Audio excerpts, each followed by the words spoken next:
The Radium Pool by Earl Repp. Chapter 1. A Choice Assignment. At my little desk, tucked away in the corner of the editorial rooms of the Outstander, behind the broad paper-littered table of the city editor, I sat praying for something to happen. Anything would do that would break the spell of semi-consciousness that had captured me during a lull in city news. As I dozed, I dreamed of visiting the glacier at Bishop. Then I floated down to Rio de Janeiro. From there, all in a period of perhaps several quiet minutes, I travelled to San Juan Capistrano, where I found that the old bells of San Juan Mission were ringing loudly for the first time in half a century. I awoke with a start. The telephone on the city desk was jangling like a fire bell. I sat dazed for an instant. Then my brain cleared from its inertia, and I sat back, expecting something to happen. I heard the city editor slam down the receiver. His swivel chair squeaked as he spun around. "Dowell?" he called lustily. "Yes, sir," I answered, rubbing my bleary eyes. "Oh, I see you snapped out of it, eh? I was figuring to have the janitor bring you a cot to sleep on, or send you to a hotel for a rest, or tell me to take a vacation, huh?" I returned. "This is a hell of a day." "Where'd you like to go, Dowell?" he asked. "North Pole, boss, or maybe up to Bishop to sleep in one of those glacial caves they rave so much about. Ought to be cool there." "That's a good one on you, Dowell. But I am going to give you a little vacation in appreciation of your commendable work of late. I'm mighty sorry I can't let you go to the North Pole, or to Bishop either. You're going to Death Valley." "I'm what?" "I said you leave for Death Valley, and I don't mean in December either." "That's fine. Oh, well, it might be worse." "It could be, but it isn't. I got to send you out because you seem to be the only reporter on the staff who understands scientific work. You like geology, archaeology, anthropology, and so on. You ought to be happy at a chance to work with a real scientist. You dash out to Southland Institute of Technology and make arrangements with Professor Block to accompany him to Death Valley. Professor Block phoned in, yes, while you were sleeping like the original Babe in the Woods, and invited us to send a reporter out to cover his reconnaissance of some important human fossils reported found in the valley. He'll be gone several days, will pay all expenses, and you ought to learn something. It'll be a feather in your hat if you bring in a corking scientific yarn for the Outstander Syndicate, and don't forget the bonus offered for the best story of the month. But it's quite out of the ordinary to send the star reporter out on a goose chase, boss," I parried, hoping that he'd change his mind. "It is, but not when a man like Professor Block asks for the star hand on this journal. You know he has always suspected that there's more in Death Valley than anybody ever learned. Who knows, he might make the greatest discovery ever as regards human development in America. I'm doing you a favor, Dowell, but you don't seem to appreciate it. I'd go myself if I wasn't tied down to this desk. Now get the hell out of here, and remember that if a man bites a dog, that's news. And don't try to make a monkey out of this paper either." "Okay, General. I'll wire you from Bostow on the way back, so you can reserve a room for me down in the ice house. And thanks for the vacation."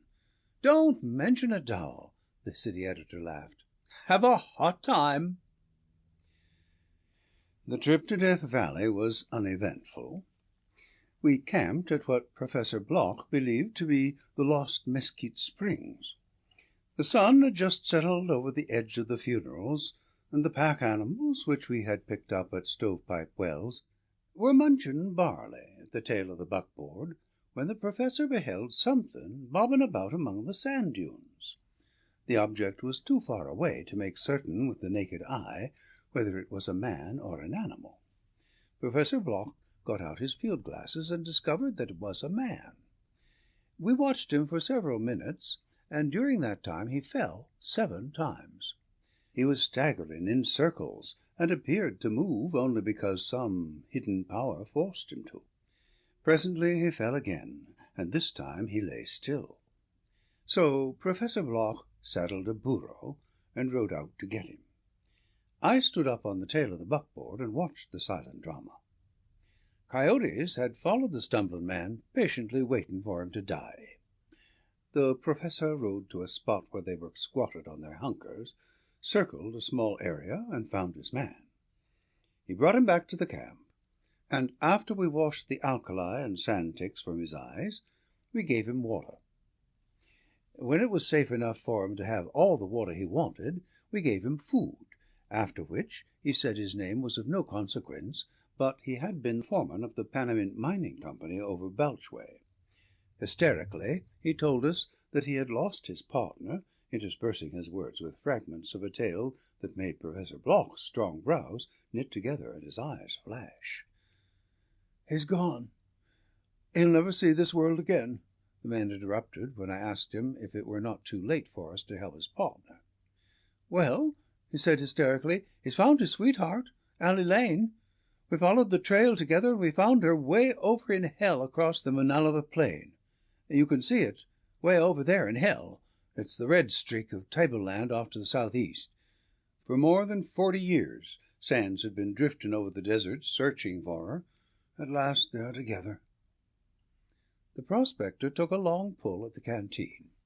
Professor Bloch and I squatted in the sand beside our tiny cook fire. The mine foreman pointed with trembling hand towards the southeast, where the vague and sinister outlines of a mountain range loomed mysteriously in the ghostly desert dusk. "That's a terrible place," he groaned. "We found a band of heathens there where not even a sidewinder would dare to venture. That flat, above all else in these deserts, is the hottest place this side of hell, and the heathens— oh!" Professor Bloch sat bolt upright and eyed the prospector, whose withered, leather-like visage loomed like a spectre in the glare of the campfire. His face glowed with a ghostly tint of greenish phosphorescence, like the radium-daubed face of a glowing watch-dial. "Pardon my interruption, old man," Professor Bloch said apologetically. "Did I understand you to say that strange human beings exist on the Manalava Plain?" "A band of heathens, yes," replied the prospector with a shudder. "They ain't human. They're frog-faced beasts about 7 feet tall, with funny long arms, long legs, and big heads. We stumbled on them accidentally, and they made us prisoners. God help Drifting Sands and Allie Lane."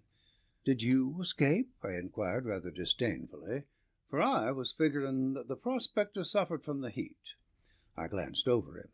His hands now were steady, but his lips trembled a trifle. He shook his head slowly and closed his eyes.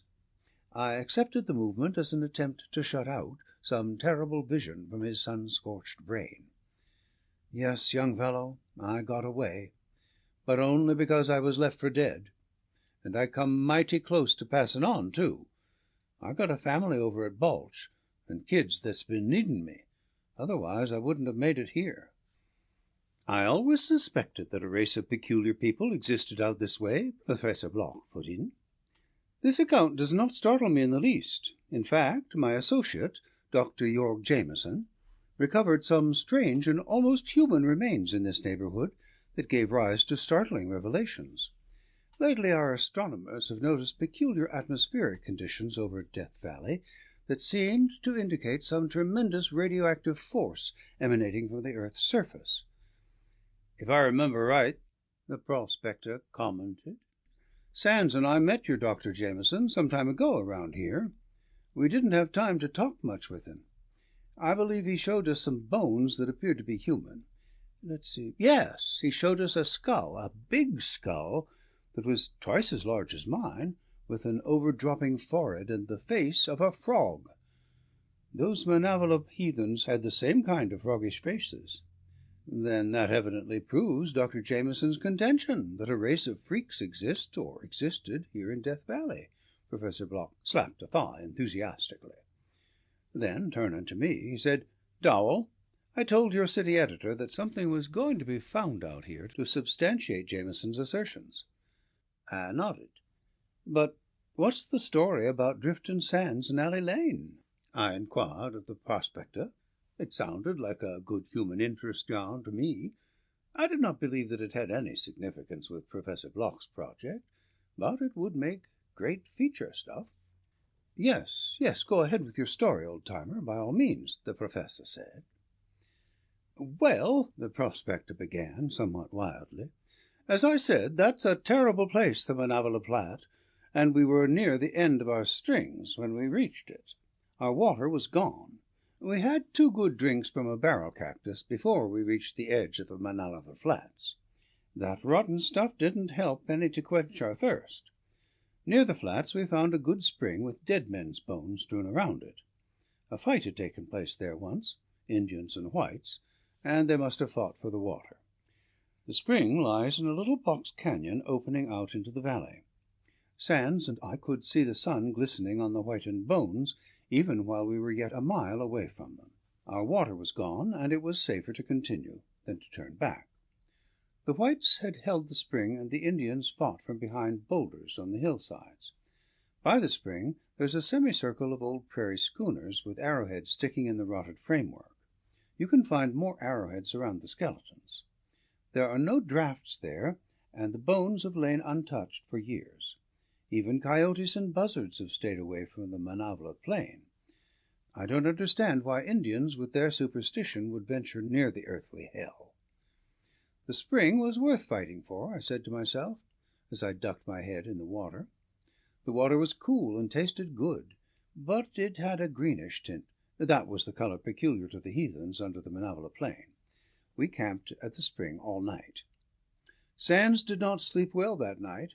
He seemed to be high-strung and excited in the morning. He claimed that he heard voices throughout the night, and after breakfast he began talking about Alley Lane. You've heard the tale about Alley Lane, of course. Everybody who has lived in California long must have heard about it. She was Sands' sweetheart back in Kansas City when he was a youngster. He came to California first, and Alley, with her father, started west with a wagon train the following spring in 1880. If that train had ever arrived, Sands would have known it. For over 40 years he had been searching for news of Alley up and down the coast, until it cracked his mind some. Alley must have meant a lot to him, for he never married, and for 40 years he's been drifting over California, asking folks if they'd ever met up with anybody by the name of Lane from Kansas City. Alley Lane had been a member of a train such as lay scattered around the spring. This was worrying him, I could see. He was a bit off on the subject after having searched for her so long. It taxed his brain, and Sands was an old man. I watched him as he puttered and poked around those whitened, petrified bones.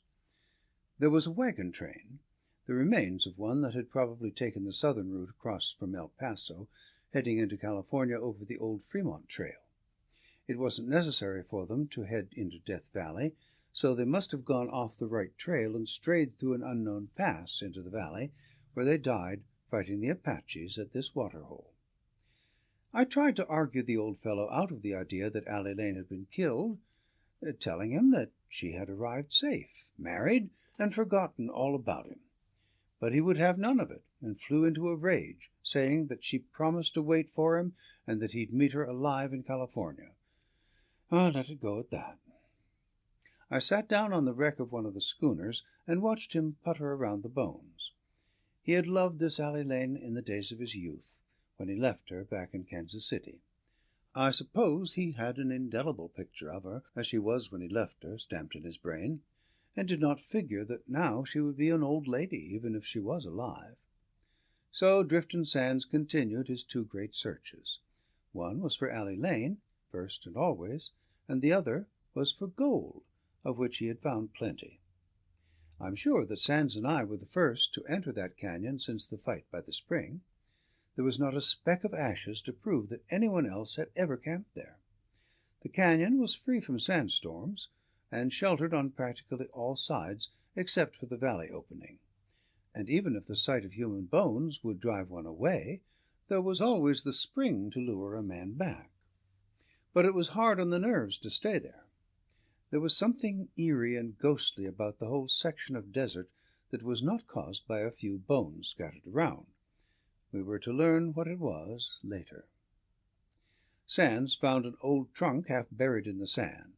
It was rotted and sprung by sun and weather, and it crumbled at the touch of a hand. In that trunk Sands found an old family picture album. The photographs were so dim that very few were distinguishable. He pored over them nervously, and when he had gone almost to the last page, his shaking fingers held a leaf. He found a picture that glued his eyes to the rotted book, and then I had my first sight of Alley Lane. End of Chapter 1.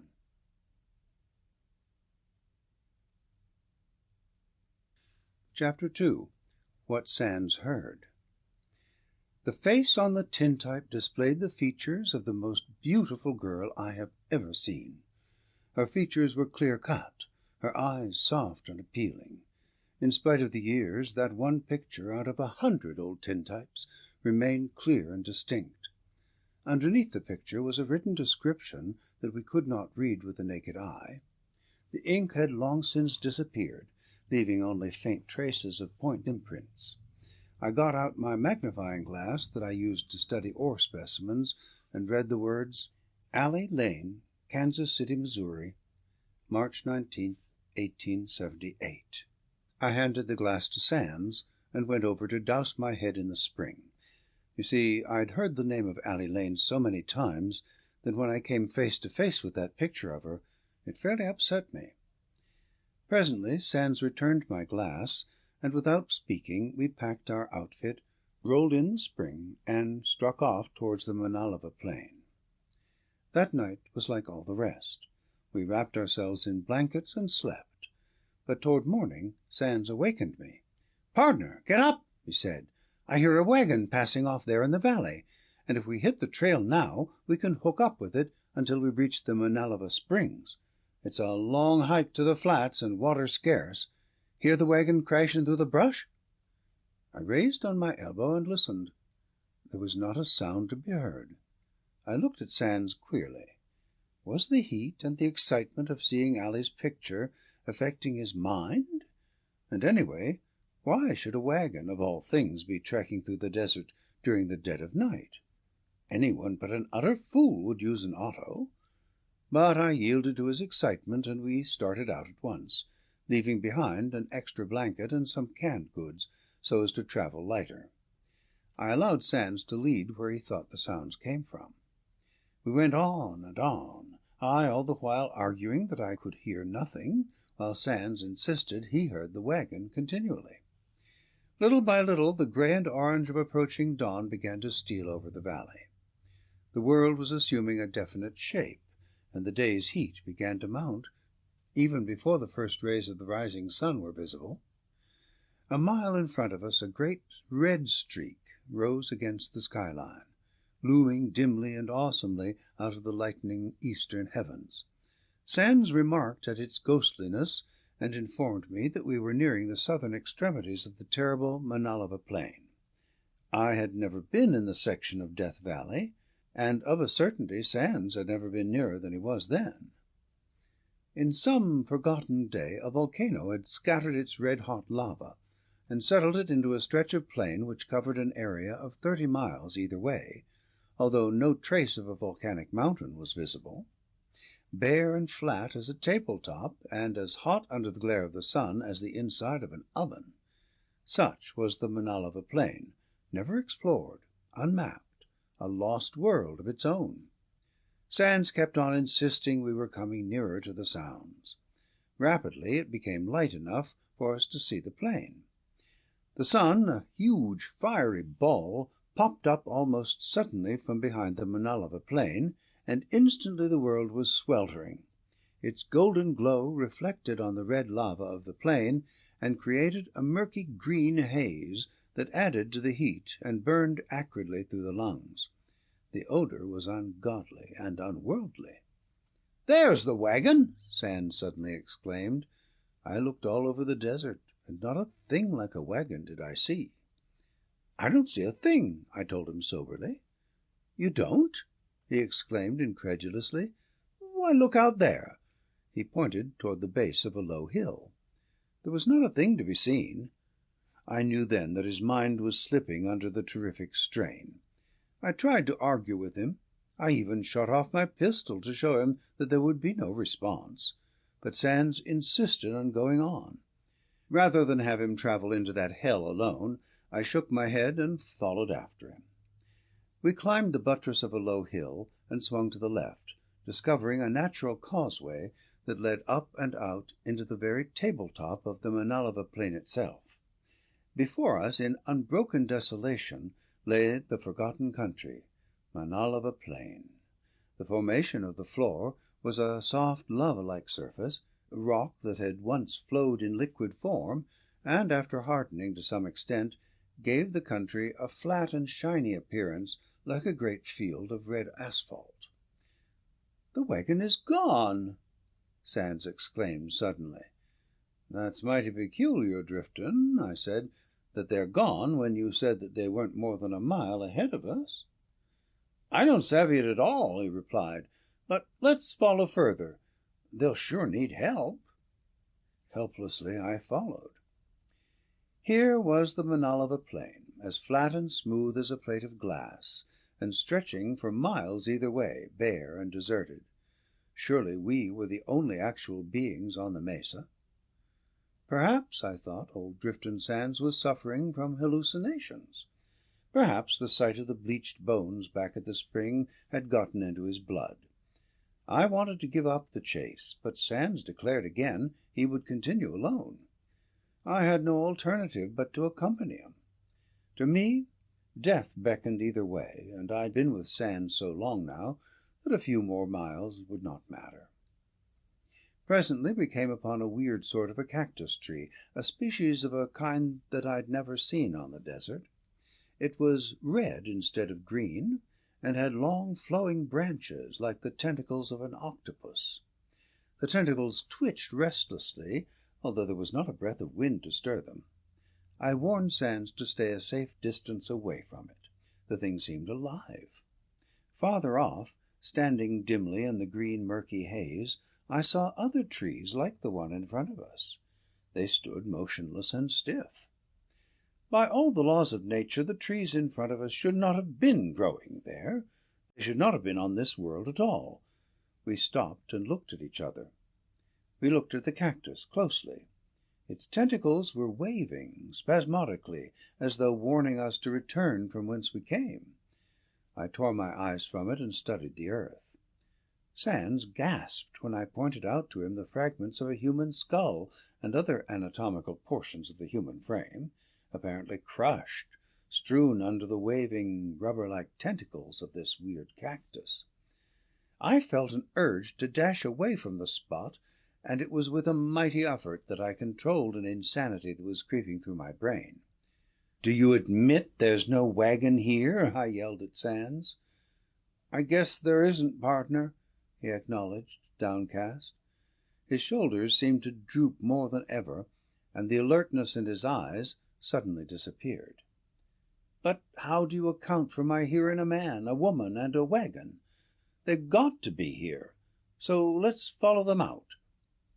My insane desire to run now manifested itself into a reality, and with Sands at my heels, I started off at a run. Eventually I steadied my racked brain and slowed the pace.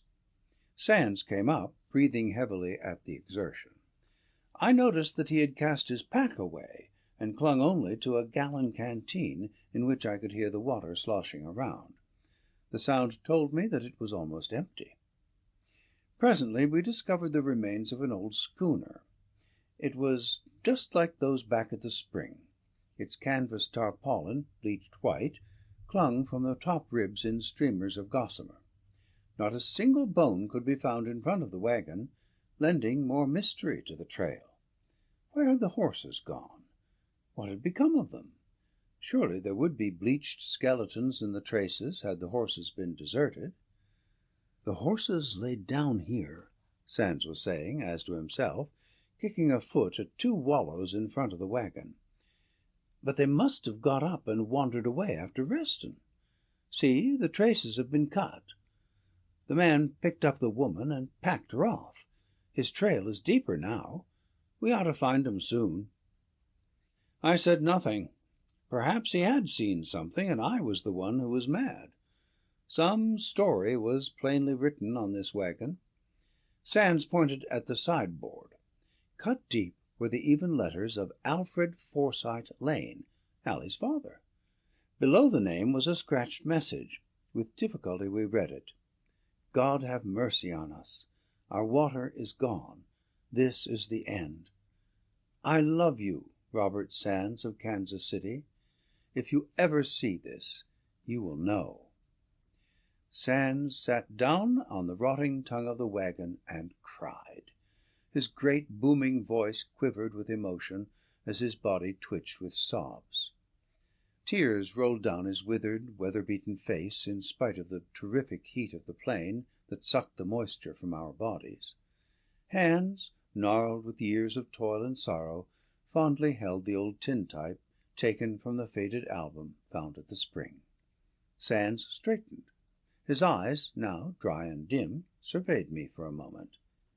"You'd better take this water, pardner," he said, "and hit the back trail. I'm going to follow this to the end, and there'll be no return. You take it and go back to your wife and kids. They'll be needin' you, pard, like Ally needed me. Take it." Instinctively I reached out for his proffered canteen. Then I thought better of it. I certainly did want to go back. What would my wife and kids do if I failed to return?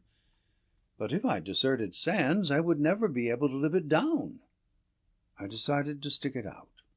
A few more miles could not matter now, and the chances of me finding my way out were mighty slender anyway. "I couldn't take it, Sands," I said. "I'd rather go ahead and see what's beyond. I rather like this hike, you know." And so I followed him again. "There they go, pardner," he shouted finally. "Down the draw. Hurry, and we'll catch up with them." I looked up in time to see two forms crawling on hands and knees down the draw. I was certain that my own mind was giving way to hallucinations. But to satisfy Sands, I started forward at a trot. Sands was at my side. As he ran, his jaws were beating a loud tattoo. My heart ached for him and his sweetheart, whom he'd searched for so long. Ally Lane. Maybe he would find her, I thought. Presently we arrived at what we thought was the draw down which the two crawling figures had vanished. Instead of finding what we expected, we actually encountered a saucer-like crater, which I assumed at once to have been the one from which the lava forming the Manalava Plain had erupted. We stood on the brink of the yawning pit, and noted that in the centre, surrounded by overhanging lava, forming a circular cave, brilliant with a green phosphorescent glow, was a pool, probably 100 feet in width. The pool seemed as alive as that grotesque cactus with its restless tentacles. The pale green that filled it with its ghostly hue reminded us of the spring at which we found the Lane album. The material shimmered and scintillated, and even from our height we felt a terrific heat that must have come from the stuff. There was a powerful odour coming from it, too, sweet and nauseating. The glare from the pool seemed to burn our skin even at the distance we stood from it. Nowhere was there a sign of the mysterious crawling figures, the man and the woman, although under our feet were the marks of a ragged trail. "Good Lord, Sands," I cried, "that stuff could be radium." Sands looked at me with a puzzled frown. "Hell," he expostulated, "there's not that much radium in the whole world, and we wouldn't know it if we seen a lake of it. Looks like some green salt solution to me, and indications point to some funny deposits here. What's that unearthly noise?"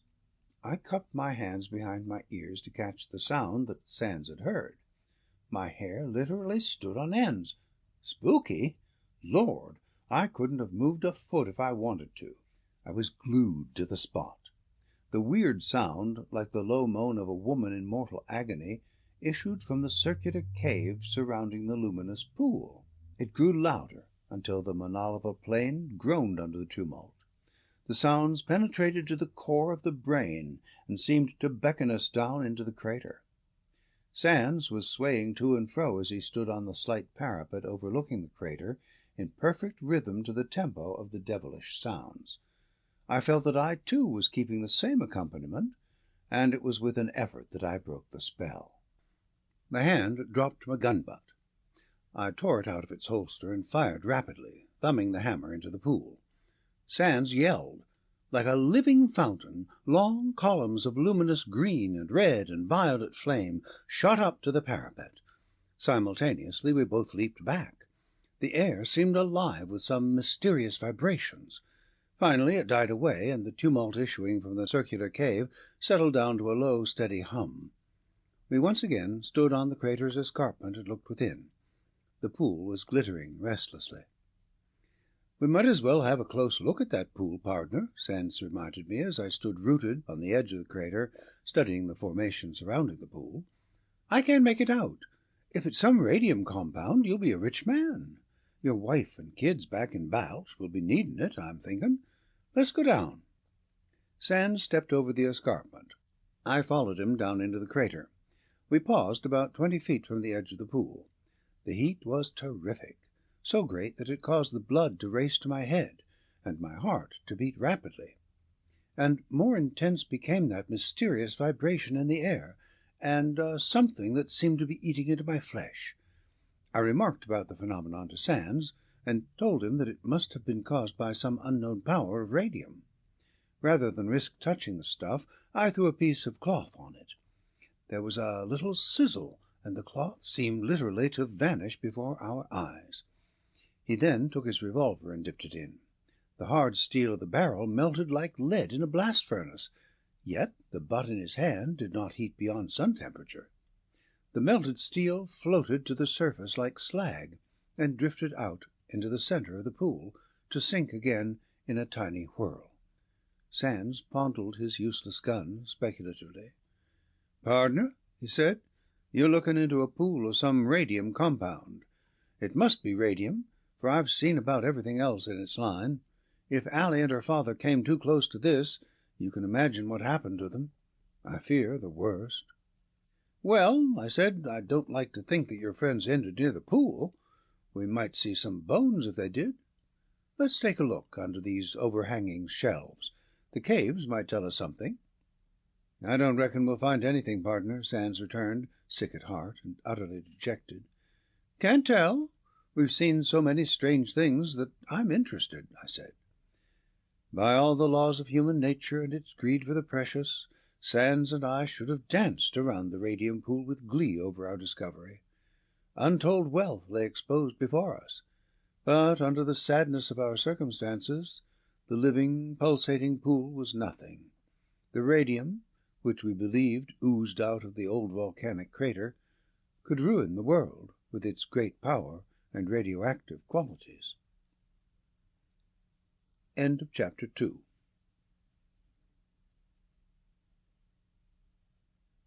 Chapter 3. El Dorado. At any rate, we picked our way carefully, shielding our faces, remaining as close to the cave wall as possible, peeping intently into the greenly illuminated circular cavern. Glowing stalactites hung from the cave ceilings in mystic forms. Precious stones and metals in countless numbers cropped out of the lava-like formations. Rock, which Sands had accepted previously as cinnabar, was red rock lava bearing iron parvites and black quartz, containing a wealth of sapphire and diamond-like stones that glittered invitingly under the glare of the green rays cast off by the pool. "My God, Sands!" I shouted eagerly, forgetting momentarily my sorrows and sympathies for Sands and his sweetheart of long ago. "We've struck it! This is the real El Dorado. It is like the myths handed down by the Spaniards. Wealth, riches, power, and unhappiness, greed, and all the rest," Sands added, staring at me curiously. "It means the fulfillment of your dreams, partner. You know what it means to me? To me it means the loss of all that I've ever held dear in this life.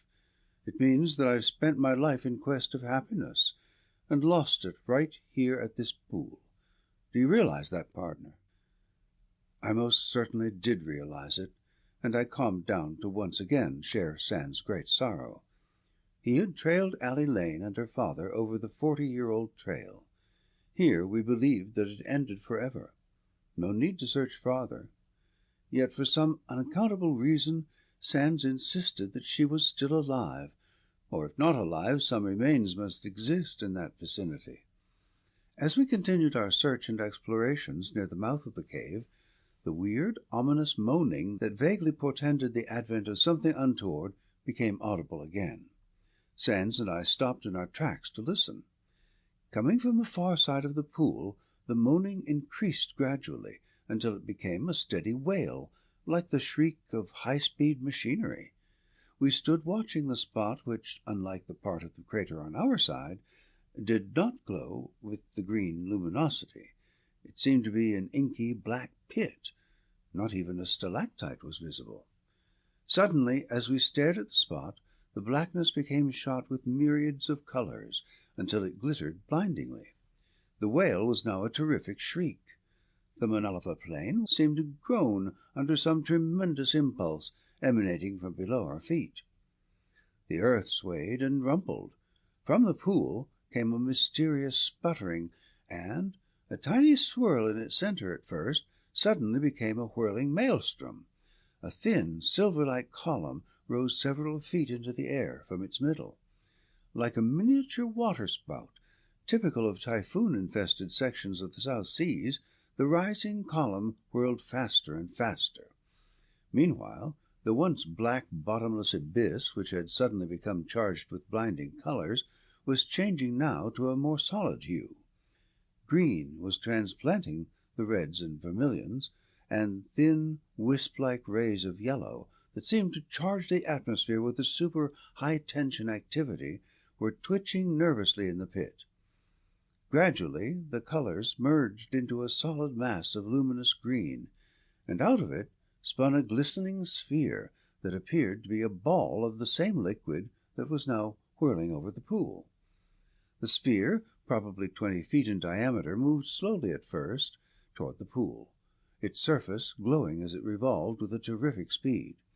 The atmosphere became stagnant and penetrated deep into the lungs, but Sands and I were too stupefied to move a muscle. I felt a sudden panic seize me, and then, breaking the grip of stupefaction, I ran like a madman along the edge of the whirling maelstrom. I was struck with fright. You cannot conceive my terror as I stumbled along the pool. I forgot about Sands, forgot about everything in my blind unreasoning. I felt no fatigue as I ran, only stark, mad terror. In my wild, terrified scramble for safety, I ran past the only exit or entrance down into the crater, and soon found myself face to face with the spinning sphere. Bright, swift-moving lights passed around the sphere as it emerged from the abyss. The yellow rays were gone now, and as I stared at it in my utter terror, the sphere began to glow like a great emerald ball. The high-pitched scream was more terrific here, and it pounded in my eardrums with a metal-edged sharpness that sent me, blind and unreasoning, back around the other side of the pool. In my terror I thumped into Sands, who was standing in the same spot where he had been when I started my mad dash. The collision brought us both to the crater floor, clutching for the slightest handhold to prevent us from rolling into the ghastly pool. At the very edge of the pool we came to a stop. Sands put out a hand to brace himself, but the tips of his fingers accidentally dipped into the liquid. He jerked back his hand with a bellow. The first digits of his left hand had disappeared, leaving instead completely healed stumps. The shock of the collision restored my sanity, and I helped Sands to his feet. We cast quick glances at the sphere. It had moved from the opening of the pit, now lighted brilliantly red, and was whirling at the top of the column in the center of the pool. Gradually the high-pitched scream became a steady hum. The sphere was spinning faster and faster under the whirling pressure of the column. The ball was changing slowly into cylindrical shape, with a sharp-pointed nose and concave butt, which gradually thinned out. I stared with unbelief. Surely my brain was playing pranks. I shot a glance at Sands. The old fellow seemed like a statue, immobile as a rock. Insanity was gripping him, I could see, and I screamed. Suddenly the hum of the sphere's rapid whirling motion ceased. Like a bullet-shaped projectile, it shot into the air, charging it with sparks of pale green lights that drifted back into the pool and settled. We caught a glimpse of the projectile as it leaped from the column. That was all. Immediately it was gone, leaving behind only the floating green lights that, even in the radiance of midday, shone brilliantly. The fearful scream of its passing through the atmosphere gradually died away as its distance increased. At my scream, Sands had regained control of himself. He placed a palsied hand on my shoulder and stared at me incredulously. "Did you see it, partner?" he asked, completely unnerved. "Yes," I answered. "I've seen it, whatever the thing was." Sands stared at me, mouth agape. "Partner," he said, "you look like a ghost. Your face and hands are turning green. Your skin is getting the same color as the stuff in the pool."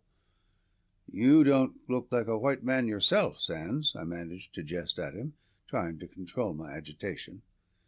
"Maybe," he returned, somewhat calmed, "but, by jingle, I'm beginning to feel younger. Maybe this is that fountain of youth the old Spix raved about." "You must have just come into your second childhood," I smiled back at him weakly. He managed to grin, and I saw something that startled me almost as much as did the luminous sphere. Sands' face was actually clearing. Deep furrowed wrinkles that had marked him as an old man, sun-hardened and leathery, were vanishing from his face. Except for a month's growth of beard, he appeared to have dropped, in those few minutes, many years of his age. His brown eyes, that were dim and watery, were taking on a sparkle that signifies the vigorous health of youth. His bowed shoulders straightened. In spite of the rapid change he was going through, his greenish hue remained to mar his features with a ghastly pallor, caused, no doubt, by the radioactive power of the radium. As for myself, I could feel no change in my physical being. I wondered if the great radium deposit was to blame. I knew that science held transmutation of elements possible, and has even accomplished it in a small way, and that radium itself is the product of disintegration of uranium and ionium. For some reason, Sands and I felt better after the hurtling projectile had lifted from the whirling pool and passed into the infinite. After a short conference, we decided to investigate the strange phenomenon we had witnessed, and at the same time continue our search for Allie Lane and her father, or whatever traces of them might remain. Our brains were clear as bells now, our wits sharp in spite of so many strange happenings that occurred since early that morning. After it all, we thought, we could not be surprised at anything that might arise in the future, and we might as well explore further the weird circular cave and the black hole which we noticed still retained its red glow. Sands remarked that if the red glow continued to illuminate the cave from which had come the whirling sphere, there would be no need of the small carbide lamp I had in my pack, still strapped to my shoulders. The only thing that seemed to worry us was the absence of water. Our canteens were practically empty, and naturally we wanted to refill them if we could. We seemed to have no thirst, and a strange comfort appeased the dryness of our throats. We single-filed along the edge of the pool toward the luminous red cave. In several minutes we had reached the entrance to our glowing objective. At the entrance to the cave, with its glow of red radiancy, Sands and I paused before entering. What we saw there caused Sands to leap backward. I stood stock still, awed at the sight, not knowing what to do. On either side of the cave, hung intact, were the skeletons of two human beings. With skulls grinning like green ghosts, the skeletons hung against the side butts of the cave's entrance. Weirdly radiant with the pale green hue, the bones stood out in high relief against the red glow of the strange illumination, as though to warn us that to go further meant doom. I turned at the sound of Sands getting to his feet. He stood at my side, mouth agape. "That, partner," he said softly, "means the end of our search." I have hoped for the best for Allie and her dad. But what we see now tells the story of their deaths." Sands doffed his hat and hung his head in reverence. I did likewise, for I was thinking along the same lines. Sadly I lifted my head, and again speculated on the skeletons. I was trying to figure who might have hung those grisly relics on the wall of the cavern. Whoever it was, I thought, had scant respect for the dead. The two could at least have been given decent burials. I clenched my fists and swore. Sands lifted his head suddenly at the oaths which escaped my lips. His hand grasped my sleeve. "What's wrong, partner?" he asked, with a trace of anger in his voice. "I'm just wondering, Sands," I replied, "how they came to be hung up there like that. They couldn't hang themselves in suicide, and the bones remain intact. Let's look closer." We moved closer to the dangling relics. As I had implied, the bones were linked together with wire and hung against the wall with metal pegs. "The dogs!" Sands hissed in my ear, his voice steady and as strong as a young man of 25. I looked at him curiously, and indeed he was a young man again, save for his whiskers. Strangely, I thought, had we actually come upon the mythical fountain of youth that the early Spaniards actually believed existed in one of the 7 lost cities of Cibola?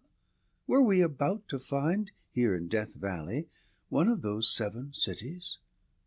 Hardly. My imagination must be running wild, I thought. "Maybe some prospector had found these deposits, Sands," I whispered, "and hung those skeletons there to keep others away. It's not impossible." "No," Sands said, "it's not impossible, but it isn't likely. Skeletons wouldn't frighten a man away from a great wealth like lies here. Your idea don't explain that crazy ball of metal, either. I think there's more to this than shows on the surface." "Perhaps you're right at that," I acknowledged. "But who in hell would want to hang a couple of grinning skeletons out here like that? By the way, did you compare the bones?" "Yes, I did compare them, and I'm convinced that they are the bones of 2 men. Neither is a woman. They are not Allie and her father." I felt better at that. Buoyed up by the discovery, Sands' never-dying hope that he would still find his lost sweetheart, Allie Lane, expressed itself in his features. "And I feel that Allie is alive," he continued.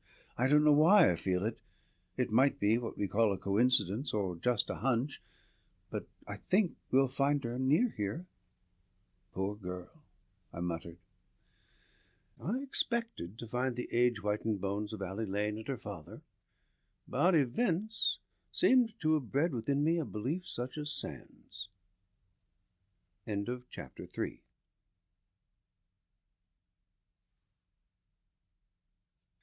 Chapter 4. Into the Cavern.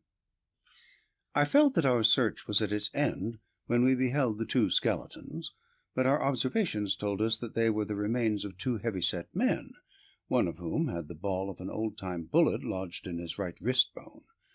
We concluded that they had been a couple of frontier bandits or prospectors who wandered into the Manalava Plain and died there of thirst. Sands strode over to the wall and lifted a skeleton from the pegs. I watched him with amazement. The rattle of the bones sounded oddly in the crater. He threw one and then the other into the pool. As we watched intently, the bones slowly sank and vanished until there was nothing left. The stuff must have been horribly thick and viscous to retain it on the surface so long. "That's about the best burial they'll ever get," he muttered. "I'd hate to die, knowing that my bones would be hung on a wall to frighten folks away." I agreed with Sands. He seemed a different man altogether from the wrinkled old gent to whom I had been accustomed.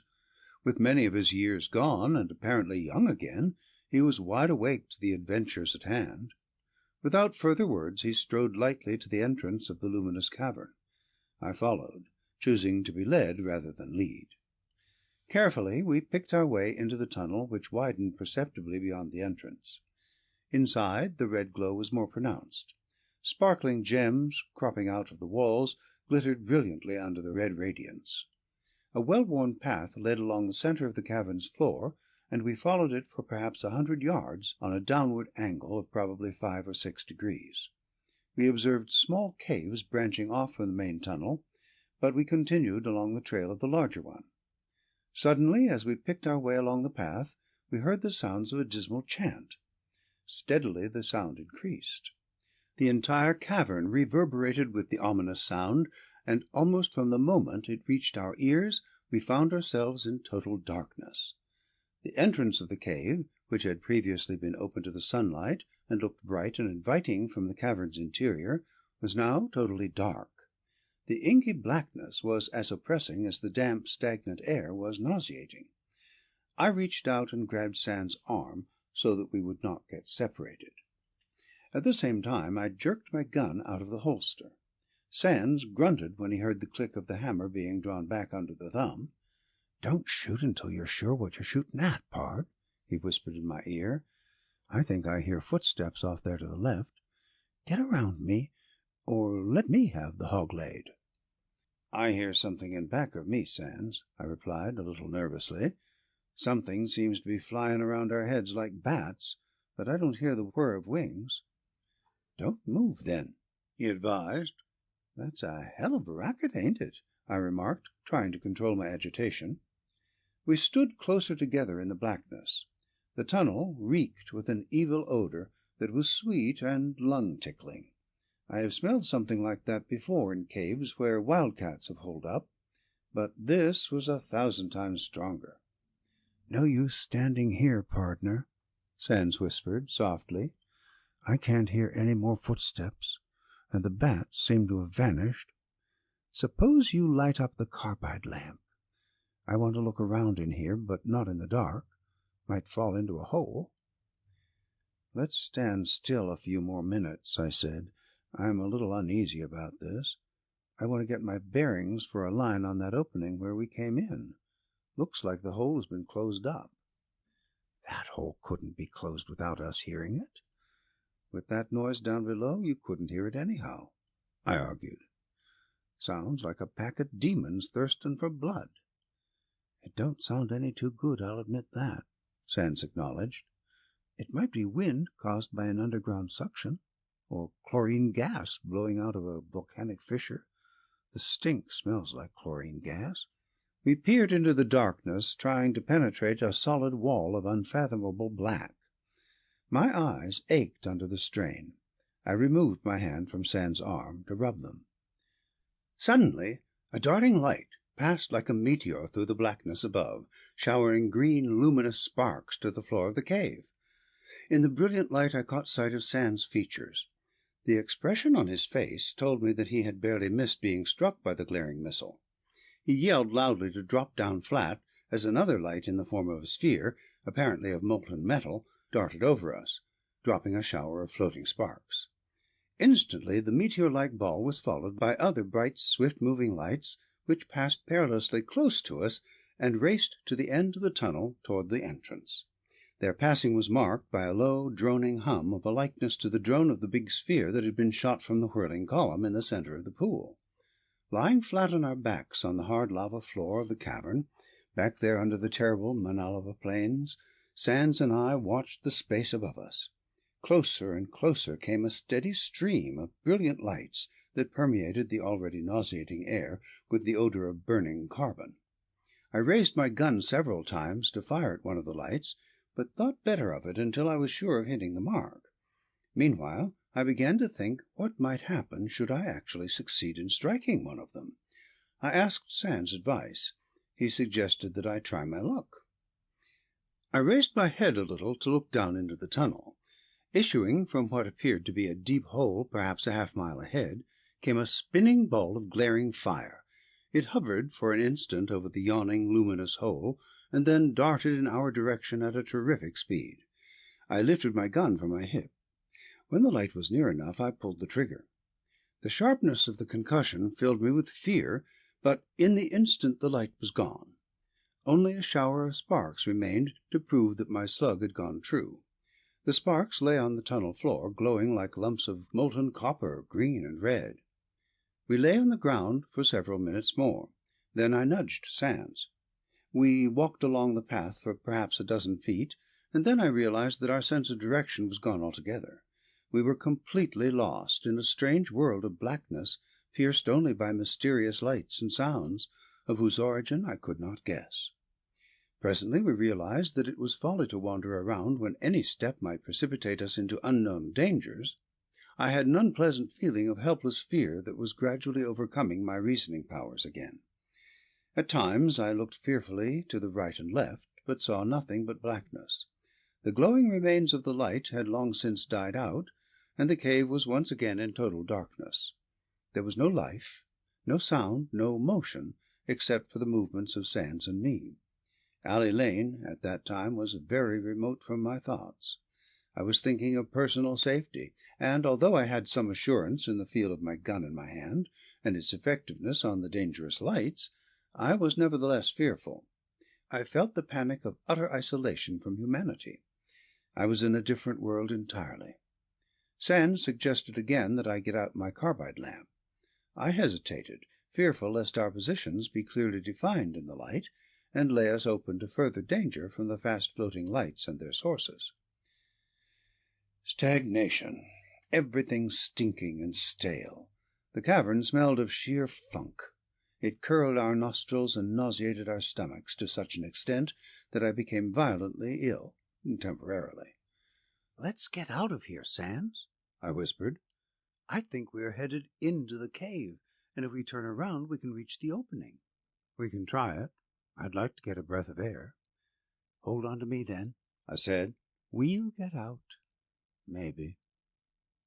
With Sands holding on to my arm, we turned around and began a slow, deliberate walk back to what we thought was the entrance of the cave, long since dark. For perhaps 15 minutes we picked our way along the cave, not knowing what step might sink us into death. Suddenly I collided with a solid wall. Around the edges the sunlight of the outer world flickered, and I knew that it was the entrance to the cave. We were stunned when we discovered that the entrance had been closed solidly with massive slabs of rock. The air was less heavy and stagnant here, and we sat down after a strenuous effort to roll back the rock wall that trapped us. We rested, motionless, on the floor of the cave. I could not see Sands, but sounds of his heavy, even breathing came to me. We were too exhausted even to speak, but I suddenly felt the pangs of hunger. I slipped my pack from my shoulders and felt within it. I handed Sands several squares of hardtack and a bar of chocolate, for which he mumbled his thanks. Ravenously I devoured my ration, then got out my carbide lamp and toyed with it. As I sat, I noticed that the low moaning sounds that we had previously heard were again issuing from deep within the cave. I shuddered. The sounds beat terrifically on my brain, and in my terror I drew my gun and fired 4 shots rapidly toward the interior. Instantly the hole was a bedlam. I leaped to my feet to run, but tripped over Sands' outstretched feet and tumbled to the floor. "Take it easy, partner," Sands advised, softly, his voice quivering. At his calm words I lay down quietly. You cannot conceive my terror. Could I have but known the reasons and the causes for the many things we had seen and the incidents that happened, I would have been better able to control myself. Terrified, I lay on the floor of the cave, and it was a long time before I was able to think. Meanwhile the cavern was in pandemonium. The moaning sounds had again become a wail, which gradually developed into high-pitched shrieking. I expected momentarily to see another huge whirling sphere shooting toward the entrance of the cave, where we lay panic-stricken. To my horror, the cave began to lighten with the green luminous glow, and a score of yards beyond I saw what appeared to be a sluggish red stream, thick and mucky, flowing toward us. I kicked at Sands to draw his attention to it. "I see it, partner," he whispered. "What do you think it is?" "Lord," I answered, "if I only knew." "Let me have your lamp. I'm going to take a chance on lighting it. We've got to get out of here." My blood turned cold at the mention of the carbide lamp. For the first time I learned that it was not in my hands. At my attempt to run, I thought I must have dropped the lamp with my pack. At any rate, it was gone. We crawled around the floor of the cave, hoping to feel it. The murky green glow in the tunnel did not help us any at all. It only added to the disguise of the cave's interior. Sands cursed me for a fool at allowing the lamp to drop from my hands, leaving us without a means of penetrating the darkness. My pack, which I had placed on my knees before me when digging out our rations, was gone likewise. Nowhere could they be found. We searched the floor of the cave minutely in the sickly green light, but without success. Suddenly the cave became brilliant with light. The suddenness of the change from darkness blinded my eyes, and instinctively my hands shot up to cover them. It stunned me for a moment, and then I looked around. I stared incredulously at the sight, then turned to look at Sands. He was poised on his hands and knees, stopped by the sudden light, in his search for the lamp and the grub pack. His mouth hung open. I looked up again. Standing around us in a circle stood a score of the strangest man-like beings I ever beheld. They stood motionless, surveying us. Towering high above Sands and me, the strangers looked down through great eyes that blinked slow and deliberate like owls' orbs in the night. Instinctively my hand shot down to my gun butt. When it neared the metal, it stopped, and I jerked my hand away.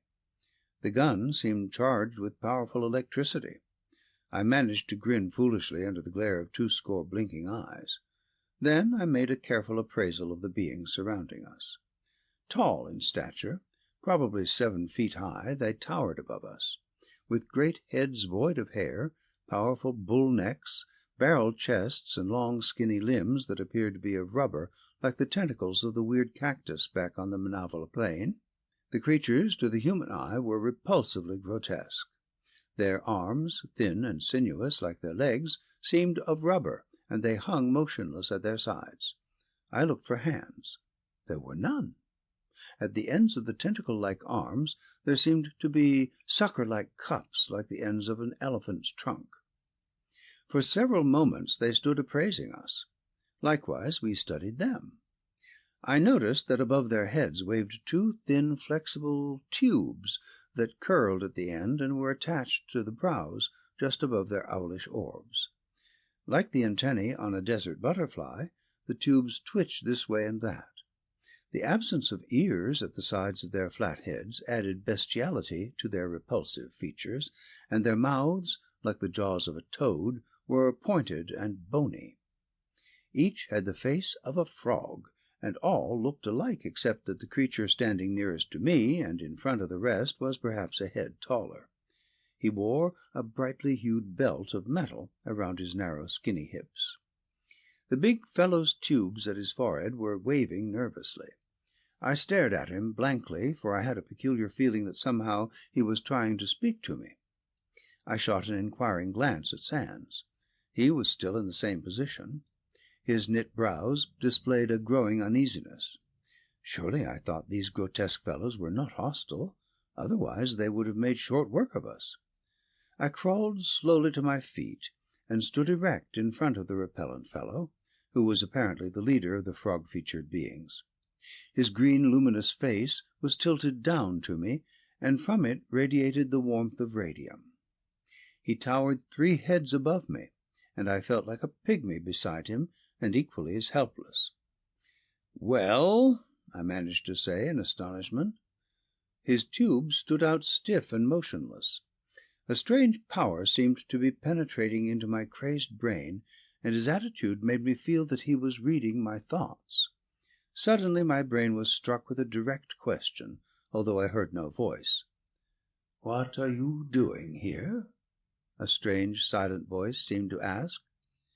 In answer, my thoughts asked the same question, and instinctively my lips blurted out the words evasively. The awesome creature snapped his frog-like mouth, and his antennae stood rigid.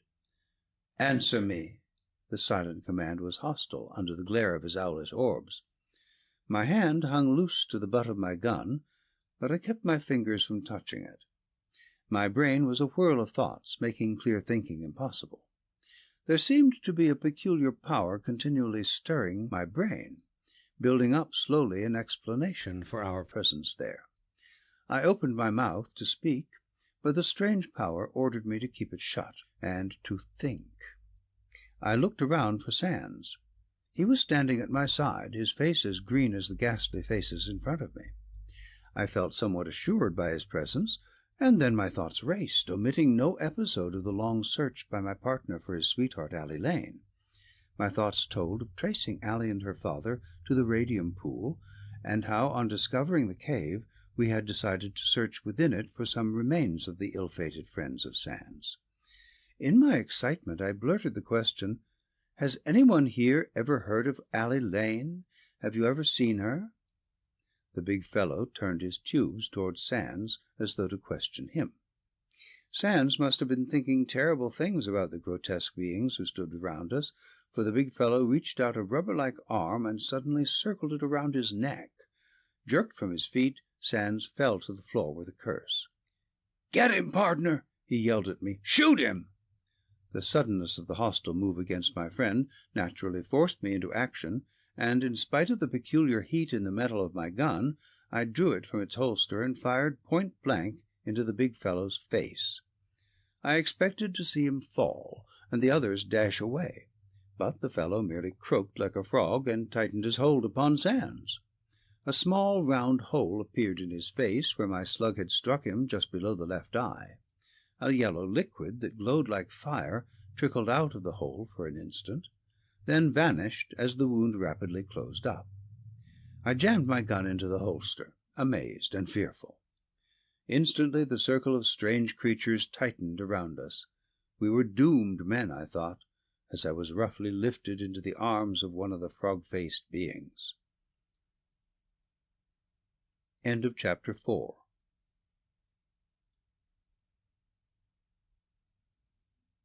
Chapter 5.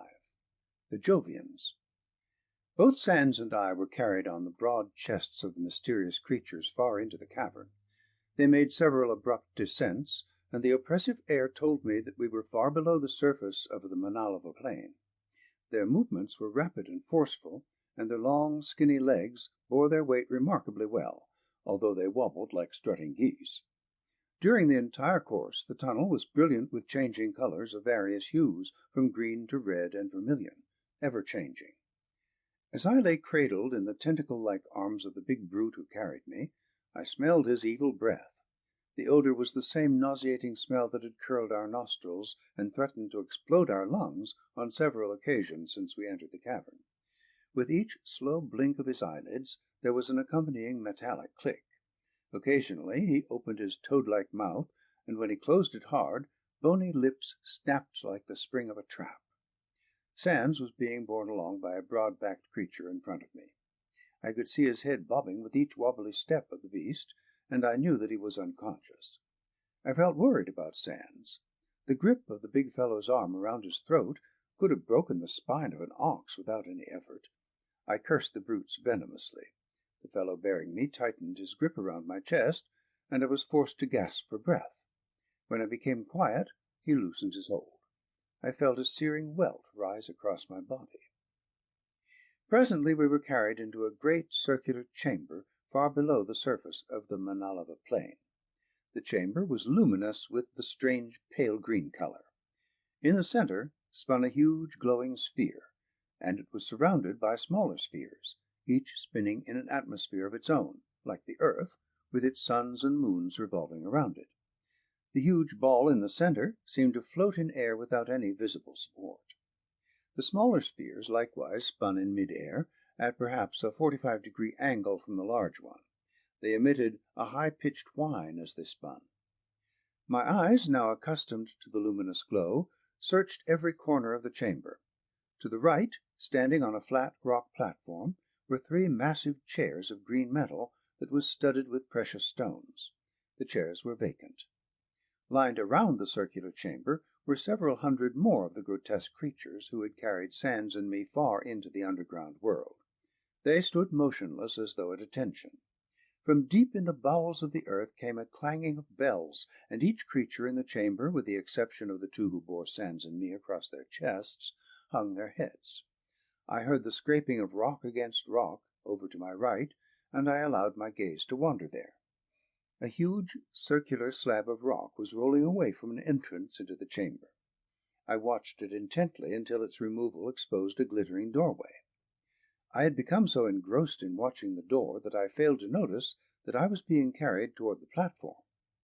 As I was borne nearer to the 3 chairs, I observed standing in the opening the majestic figure of a huge bestial creature, bedecked in purple and gold robes of a metal that glistened blindingly. The fellow carrying me halted before the platform and placed me on the floor. The tall figure in the doorway moved quickly out of the entrance and walked, stiff-legged, toward the chairs.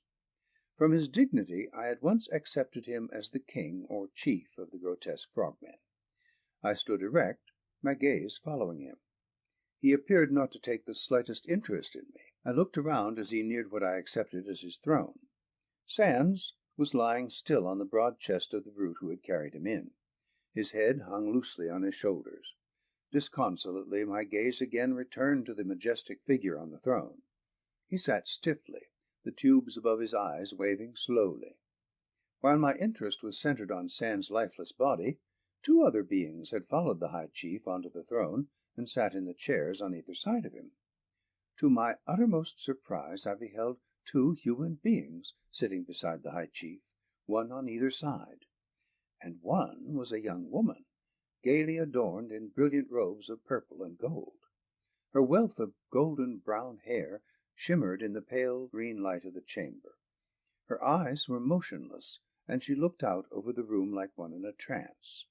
Her finely cut features and appealing blue eyes caused my pulse to beat more rapidly than ever before in all my life.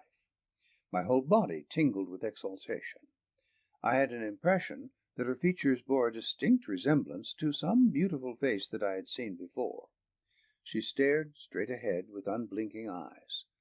I was unable to remove my eyes from her. Where had I seen that fascinating, clear-cut face? Whose features were they? Ah, I had it! Instantly I decided to look again at the photograph Sands had found in the old album back at the spring.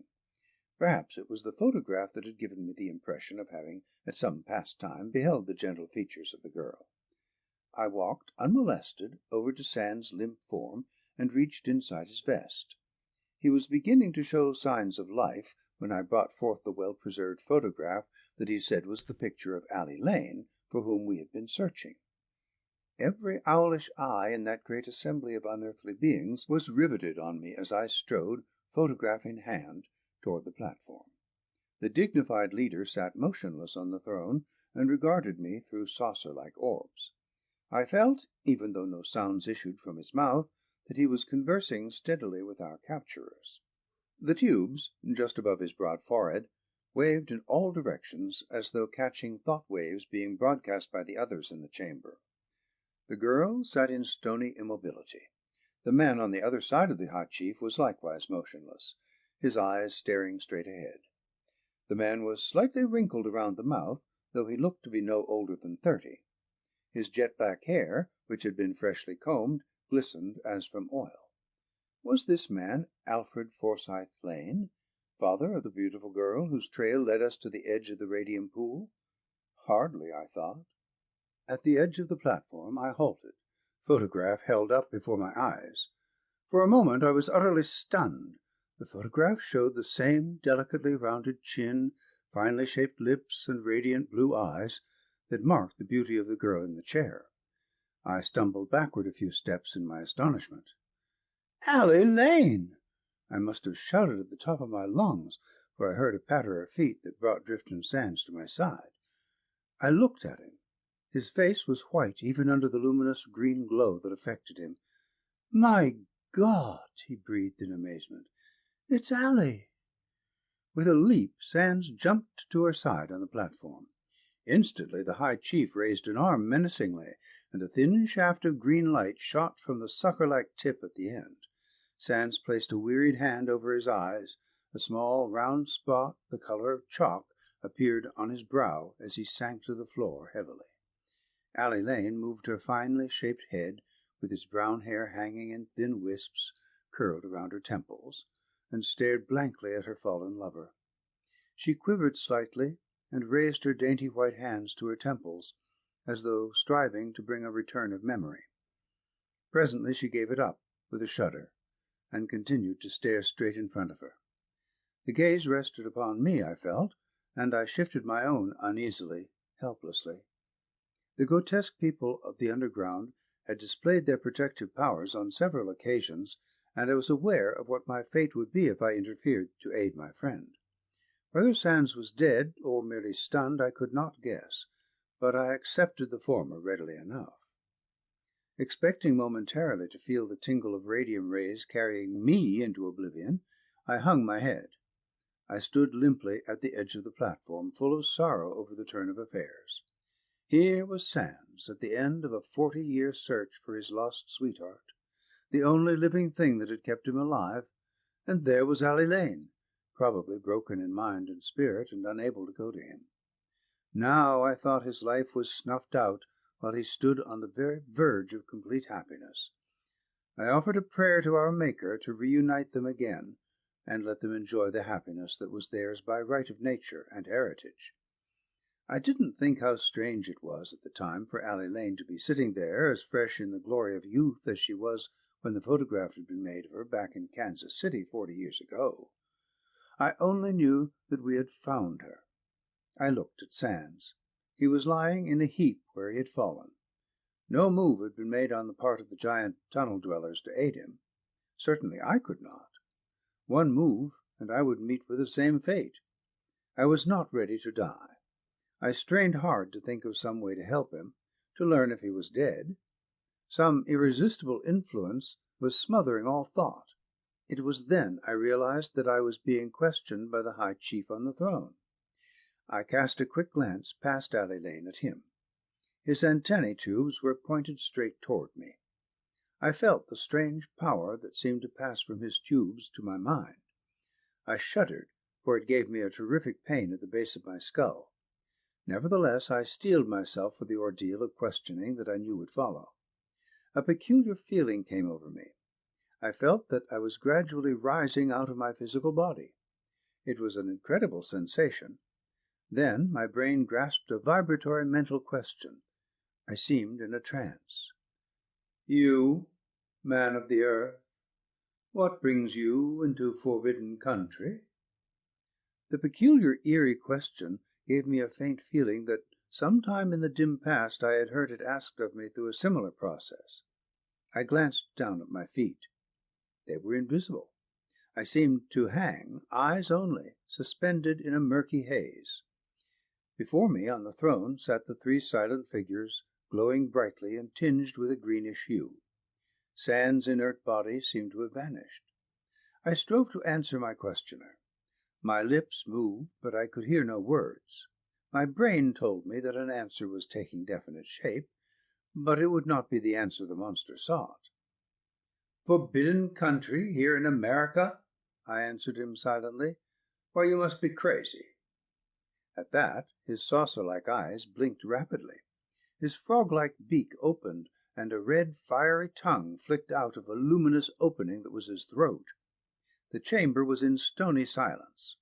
Only the click of the High Chief's huge eyelids broke the stillness.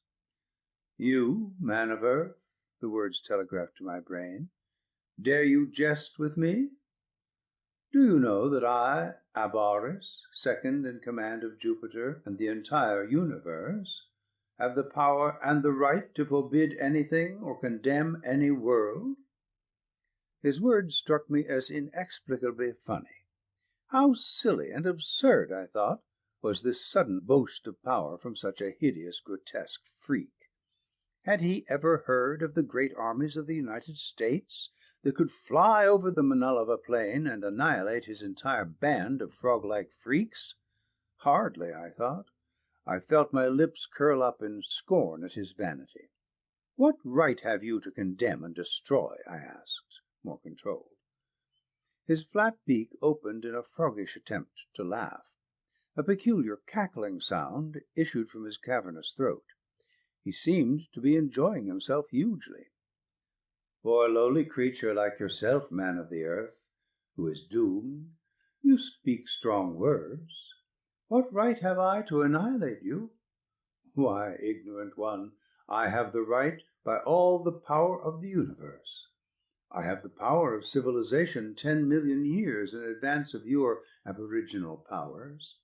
We, you superiors by millenniums, could condemn your earth to complete and instantaneous destruction, should we so desire.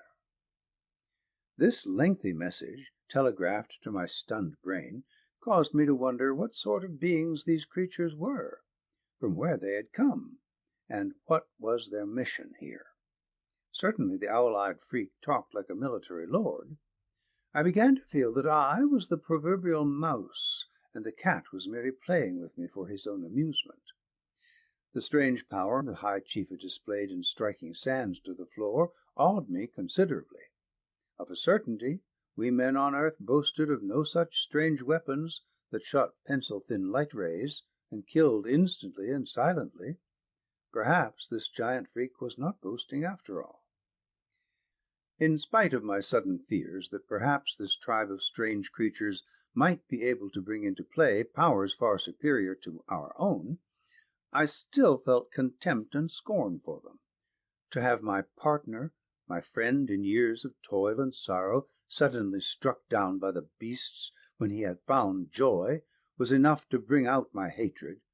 The fact that they held captive two human beings like myself, one a woman, under a strange influence, only piled fuel onto the fires of my fury. "What have you done with my friend, O Abaris, great and exalted ruler of the boundless universe?" I sneered contemptuously.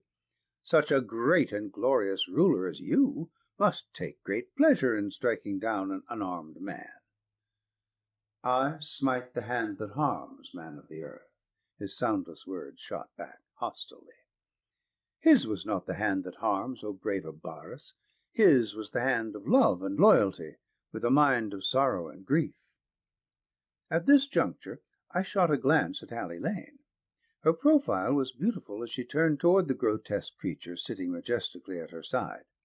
Her eyes looked up into the owlish orbs appealingly. My heart jumped suddenly, and I felt a lump rising in my throat. The High Chief Abaris looked down at her through wide lids. One of his snaky tube-like arms writhed upward and encircled her soft shoulders.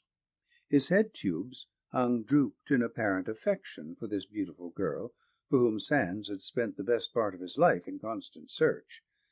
I cursed the huge beast roundly. I understood it now. The frightful brute had saved Allie Lane from a horrible death, and through some process unknown to man, he had retained within her the youth and beauty that was hers when he found her at the edge of the Radium pool. He must have jealously guarded that youth through the passing of the years that had made Sands, her loyal suitor, an old and broken man. What was the secret of the strange process? Was it the radioactive qualities of the radium that had retained her youth as well as restored the youth of Drifton Sands? If so, then why hadn't I gone through the same change? Then I remembered that Sands had accidentally dipped his fingers into the radium pool, burning off the tips. The radium must then have sent life-giving qualities surging through his veins and restored the worn and frayed nerves and tissue of his body. The same injection, but through a different process, I thought, must have been applied to the youthful body of Allie Lane. Her father, too, must necessarily have gone through the same procedure, else how could he have been restored to youth? Why had he been permitted to live at all? Surely now his years had passed the century mark. But I thought Allie Lane would have been better off had she died at the pool. With such a beast as the frog-featured Abaris constantly in her vision and showering her with his affections, a terrible life at best must have been hers. And Abaris must have read Sands' thoughts, too, before he struck the man down. He seemed to take great pride in his possession of the beautiful feminine creature, I felt, and guarded her zealously from others. Suddenly my subconscious mind reeled under the pressure of Abaris' strange power of mental telepathy. He rolled his great bald head aside, and with owlish eyes languidly regarded me.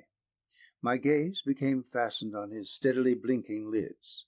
Their metallic clap, clap, clap, clap, as they opened and closed, sounded dismally throughout the chamber, which was now lighted only with a pale green glow.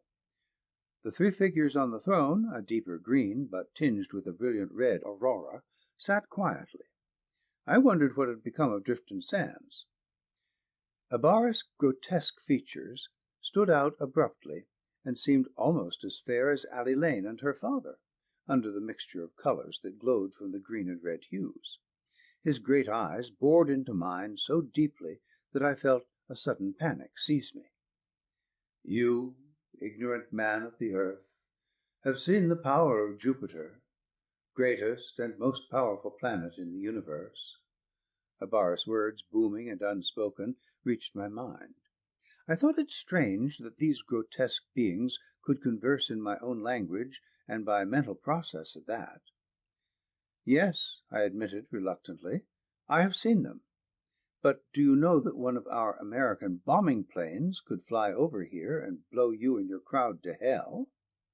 Abaris' frog-like features parted in a grin. His throat rattled mirthfully. I stared at him, awed. "Ho, ho, hoo-ah!" My mind throbbed under the force of his booming mental laugh. "Why, lowly worm," he shot, his tubes pointing straight at me, "if I but minded to, I could destroy your entire world with one little globule of radium." "What do you mean?" I asked, with a sudden desire to learn all I could concerning these strangers and their awe-inspiring powers. "Just this," Abaris said, evenly and with sarcasm. "We of Jupiter are so far your superiors that you are but worms in comparison. When your people were still clinging by their tails, we of Jupiter had already mastered mathematics. During the years that followed and developed you to your present state, we of Jupiter mastered many sciences, one of which brings us to your world now. That is radium. We have mastered radium in all its forms, and we are therefore masters of the universe and all life in it." "Well," I said, "why didn't you destroy us here on Earth, then, if you are so powerful? How did you get here on this Earth if your planet is Jupiter?" "We men of the earth," he said, amused, as though enjoying the mental conversation immensely, and taking great pride in the vast knowledge of his people, "we do not take life without cause, even though that life is no more to us than your reptiles are to you." "Then why did you kill my friend?" I queried earnestly. "Why have you held these two white people with you?" "Your friend is unhurt physically, but mentally he now belongs to Jupiter. His intentions were doubtful when he leaped up here beside Eloli, whom your feeble mind refers to as Ally Lane. I should have killed him instantly." I felt unable to think of anything for a moment, and I stared fascinated at the features that confronted me. I noticed that the colors in the chamber were changing again, and that the lackadaisical visage of Abaris was growing more pronounced under the varying hues. His saucer-like eyelids continued their resounding clap, clap, clap, like the sound of shutters closing on a camera. "I don't believe you, Abaris," my voice suddenly raised. "You killed him because you knew that he was Ally Lane's man, by all the laws of humanity and this world." "What care we Jovians for the laws of your humanity?" Abaris' thought wave struck me sharply. "I could have killed you both instantly. You were trespassing on forbidden ground, and I therefore had the right to remove you from it." "How did you know we were here?" I asked. "Our sentinels on the surface informed us of your coming long before you reached here. We had no intention of harming you unless you entered the crater." "Then that's why you hung up those skeletons out there, to scare us away, eh?" I inquired. "Did you think a few grinning skulls would make us run?" "The skeleton of anything on this earth tends to frighten away the living," Abaris declared nonchalantly. "Even a dog will run from the bones of its kind. Why not you, who are just a step higher intellectually than the dog?" "You're a bragging cuss, aren't you, Abaris?" I shot back with contempt and sarcasm. You've been misinformed as to the status of the human race on this world. I could think up a better way to frighten a man than that. We of Jupiter have many ways to frighten a man, if you like to call yourself such. But, you see, we are not particularly interested in whether we frighten or not. You and your friend and these two humans beside me are the first to have come here since we arrived from Jupiter. We felt no need of methods to frighten others away. My lord, I thought, had these creatures come to this world from another planet at a time when we on this world were crossing the country in ox-drawn wagon trains? Had they arrived here before Lane and her father wandered into the Manalava Plain? Yes, man of the earth, a Barris mental wave reached me in answer to my thoughts. We dropped down from Jupiter long before your people began crossing your continent. We have been here exactly 100 of your years, and we are now ready to return to Jupiter, if that interests you. Our work here is completed. We return soon to our own world, 400 million miles away. 400 million miles. My mind whirled with staggering figures, and I gave it up. I can understand your mathematical deductions, Abaris, I said, but just the same, I'm from Missouri, and you have to prove to me that you covered all that space just to visit this world. It is hard to believe that any living thing can exist long enough to do it. It don't sound possible. That's one of the failings of you men of the earth, Abaris said evenly. You think that everything that does not come within your scope of understanding is impossible. We of Jupiter long ago achieved immortality. But why should I, Abaris, second in command of the great Jupiter, explain to a lowly creature such as you the vastly important facts of interplanetary travel? You could tell me so I might inform my fellows on this earth that it was actually performed. Otherwise, I'll have to call you a liar, I said with a false show of bravado. So far no harm had come to me, and Abaris had informed me that Sands suffered no permanent physical injury. I could afford to hold up my chin and meet on equal terms with the grotesque frogmen of Jupiter. What were they, anyhow, but unreal mechanical freaks? Well, to tell the truth, your world will never learn the secret from a Jovian man of earth, Abaris' thought vibration seemed to say. I might say that some day your scientists may evolve a medium for interplanetary travel, and we of Jupiter do not intend to shorten the period of time when you will eventually try to visit us. You will not be welcome. You're giving us a lot more credit than you have been saying was due us, Abaris, I remarked with a grin. I'm glad you have come around to that. It makes me feel better to know that I'm a little more intelligent than a crawling worm. Suddenly the chamber brightened under the brilliance of the powerful rays. Small spheres, spinning rapidly and glowing luminously, shot restlessly to and fro in the far end of the chamber. At the sound they made, I instinctively turned to them for several seconds. When my eyes again returned to Abaris and his two human companions, they were gone. They had vanished, apparently in thin air, during the few short seconds my eyes had wandered around the brilliantly lighted chamber. Save for an inert heap lying on the throne, in the same position that I had seen Sands when he had fallen, the chamber was completely deserted. The spheres continued their back-and-forth movement as I dashed quickly to Sands' side. At the close range I discovered that his body was tinged with the same luminous glow that I had seen outshining the bodies of Abaris, Lane, and her father. Sands seemed stunned. He was breathing, but his lungs functioned laboriously. "Sands!" I cried, shaking him by the shoulder. "Are you hurt?" From his lips issued a deep groan. I swung his inert body around for a look at his face. The color of it was a deeper green than it had been before. I stretched him out flat on his back and rubbed his numbed hands to restore his circulation, but it availed me nothing. Then I remembered that on my desert prospects I always carried a square lump of camphor in my pockets to rub on my lips when they became parched from the heat.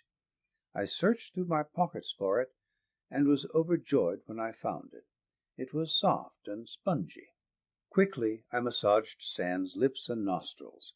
Whether camphor would serve in the place of the more powerful spirits of ammonia, I did not know. But you can imagine my joy when his lids suddenly fluttered and his lips parted. The camphor fumes had actually brought him out of the faint into which the powerful rays from Abara's deadly weapon had thrown him. I laughed nervously. "That's it, old-timer," I said. "Snap out of it. The devil said he didn't hurt you. We've got to get Allie and her father out of here. These freaks are planning to get away from here in a hurry, taking Allie and her dad with them. Sit still and take it easy for a minute." Sand sat very still for several minutes, his head resting in his hands. I squatted on the floor of the platform beside him, my eyes scouring every side of the circular chamber. To the right, the entrance into the chamber through which had come Allie Lane, her father, and Abaris, stood open. The huge circular rock, which must have weighed many tons, had not been replaced over the opening. The most conspicuous thing in the entire chamber was the fair-sized globe in the center, resting on an axis and revolving rapidly. From the distance I could see that it was lined with many criss-cross markings and glowed as though containing a transparent liquid of a beautiful emerald color, much similar to colored glass globes generally displayed in drugstore windows in the city. Occasionally the brilliant spheres that hung spinning in mid-air darted suddenly toward the larger globe in the center. When one of the smaller spheres neared it, the central ball emitted a peculiar high-pitched hum. The globes, combined with the darting lights, gave me the impression that they must be used by the Jovians for some astronomical purpose. The big sphere, I thought, must represent the home planet of the grotesque beings. What else could they be used for, I wondered? But I was due to learn much before I got out of there. End of chapter 5.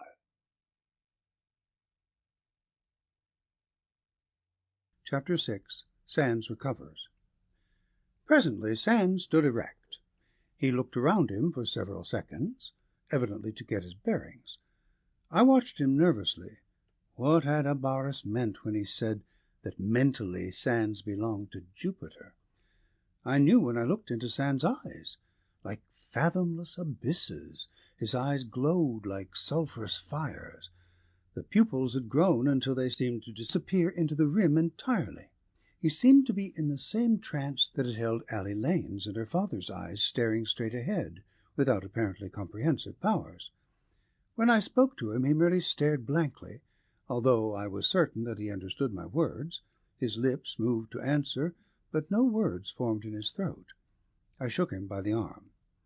"I think," I said to him, pointing to the opening from which Abaris had come into the chamber, and into which he had doubtless vanished, "that we had better find Allie Lane and her father if we hope to get out of here alive. You know that she's here and alive, don't you, Sands?" To me it appeared that he made an attempt to speak when he heard Allie's name mentioned, but he merely stared dumbly. At any rate, I believed he understood what I had said. "If we can get to Allie and her father without these critters knowing it," I whispered into his ear, "she might be able to point a way out of here. If we can get out, I'll strike toward Stovepipe Wells and send a telegram to Los Angeles asking for help. I'm afraid we'll need a couple of bombing planes from San Pedro to get us out of this mess." I grabbed him by the arm and hustled him toward the circular shaft leading from the chamber. He came readily enough, but when I loosened the pressure on his arm, he stood there stock still. He seemed to have no will-power whatever, and his legs moved only because I hustled him along. As we entered the only open shaft leading out of the chamber, a high-pitched musical note became audible. I wondered if our movements had sounded some mysterious warning. As we continued on into the luminous tunnel that glittered with deposits of priceless gems, the musical note rose higher and higher, so that it seemed to tax the sense of hearing to its uttermost. Questioningly I turned to Sands. One of his trembling hands was chafing his temples with thumb and forefinger. The sound gradually became a wail, like the metallic scream we had heard before entering the cave that led down to the chamber. Suddenly I became aware that Sands had broken the influence that had held him. With a frenzied scream he leaped aside and away from me. I gazed in wonder at the man as he crouched like a beast at bay. I expected him momentarily to spring at my throat, but he finally recognized me and became controlled when I assured him that the Jovians were not in sight. His first questions were of Allie Lane. Had he really seen her, he wanted to know, or had he been suffering from a brain fever? Was she really alive, as beautiful as ever? I assured him that she was. "Lord!" he gasped, shuddering. "That noise would drive a man insane." "Yes," I whispered softly, "but you ought to thank it for bringing you to your senses."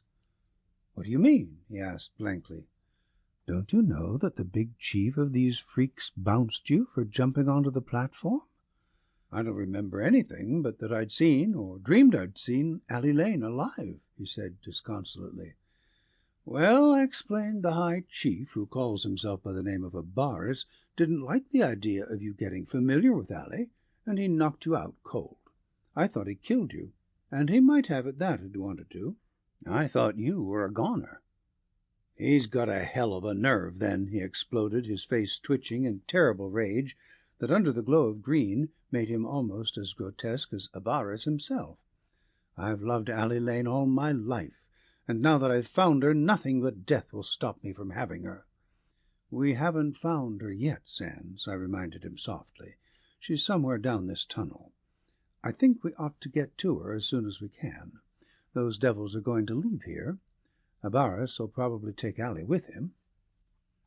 For perhaps several hundred feet we picked our way, hugging the gem-studded walls, along the tunnel through which Allie Lane had entered the chamber. Overhead, small balls of light flitted occasionally, illuminating the entire passageway. We encountered several smaller passageways branching off from the main shaft, but we continued along the wider thoroughfare. What had become of the Jovians, I wondered, as we slowly edged our way along the wall. The only thing that seemed to mark their existence in the great underground maze of tunnel and caverns deep below Death Valley was the persistent, high-pitched musical notes that smashed into the eardrums with an unending viciousness. Presently our footsteps led us into another circular chamber, somewhat larger than the one into which Abaris had come. This great room was illuminated by darting lights which exposed units of rapidly revolving machinery from which emanated the high-pitched musical notes. In our appraisal of the machinery we saw what appeared to be perhaps a half-dozen cylindrical tubes that stood upright, spinning rapidly. Over each glowed a pale green luminosity. The bases of the cylinders went through the hard rock floor of the chamber, and their spinning movement created a terrific suction, for the air in the cavern was swirling. Attached to each of the cylinders were hundreds of small tubes that gave off a deep green ray for their entire length. One tube ran from the cylinders to a central manifold, to which was attached a larger tube that fairly sputtered and glowed under a force similar to, but more powerful than, a great vacuum tube. Audible even above the noise that was created by the rapid whirl of the peculiar machines came the steady, rhythmic throb of centrifugal pumps. The throb was the same sound that we had heard while we stood for the first time on the rim overlooking the crater containing the radium pool. Lights floated above the spinning machinery. They made little bright spots in the luminous green that formed the drafty atmosphere, like lanterns being swung rapidly in a murky fog. I turned to Sands, who was standing just behind me, staring over my shoulder, intently watching the motion of the machinery and the darting lights. "I'm beginning to believe Abaris now," I whispered in his ear. "These devils are actually draining this world of an unknown radium deposit. All this machinery, the spheres and lights, must be operated by radium power of intensity that is not possessed in the small quantities that we have found so far." "Well, that might be so, partner." Sands placed his lips close to my ear. "But I'm interested in Allie Lane. Nothing else. Let's find her." I gave him an assuring nudge, and we edged our way along the wall of the circular chamber, maintaining a safe distance from the whirling machinery, for it seemed possessed with a powerful magnetism. I would like to have studied it closer, but something seemed to warn me to remain a safe distance away from whirling cylinders, which spun like electrical generators, with the tubes connected like generating brushes. I was still awed over the sudden disappearance of the Jovians, and felt that their absence spelled some sinister disaster to us. I momentarily expected some of them to appear and seize us. Suddenly we came to an exit shaft, just high enough to admit a Jovian without bending. I raised an arm to estimate the height of the ceiling. My fingertips just scraped it. The tunnel was in total darkness, and this appeared to be the only exit from the chamber, with the exception of the one through which we had entered. We clung hand in hand as we went into it. We had not gone more than a dozen steps until we were enveloped in an inky blackness. Certainly, I thought, the Jovians must be aware, through their peculiar mental telepathy, that we were exploring their secret chambers. Why didn't they swoop down upon us and challenge our progress?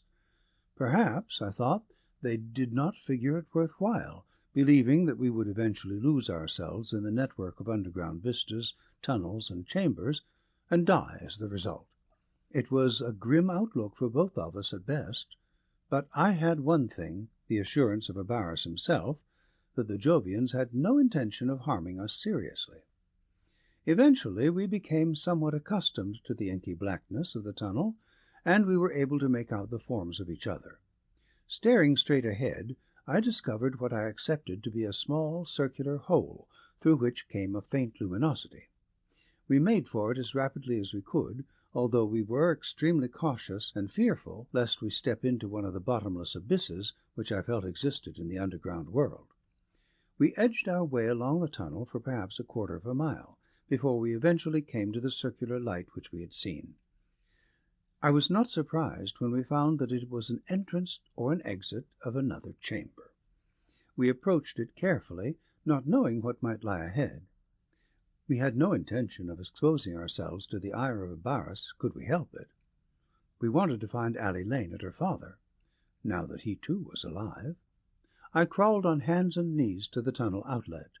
Sands was on the opposite side of the hole. We peered intently into the chamber, which was brilliantly lighted. The white brightness of the light gave me an impression that it emanated from the sun.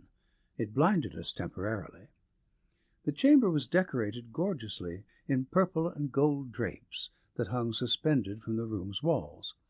Massive metal chairs, like the three on the platform back in the first chamber, stood in artistic positions.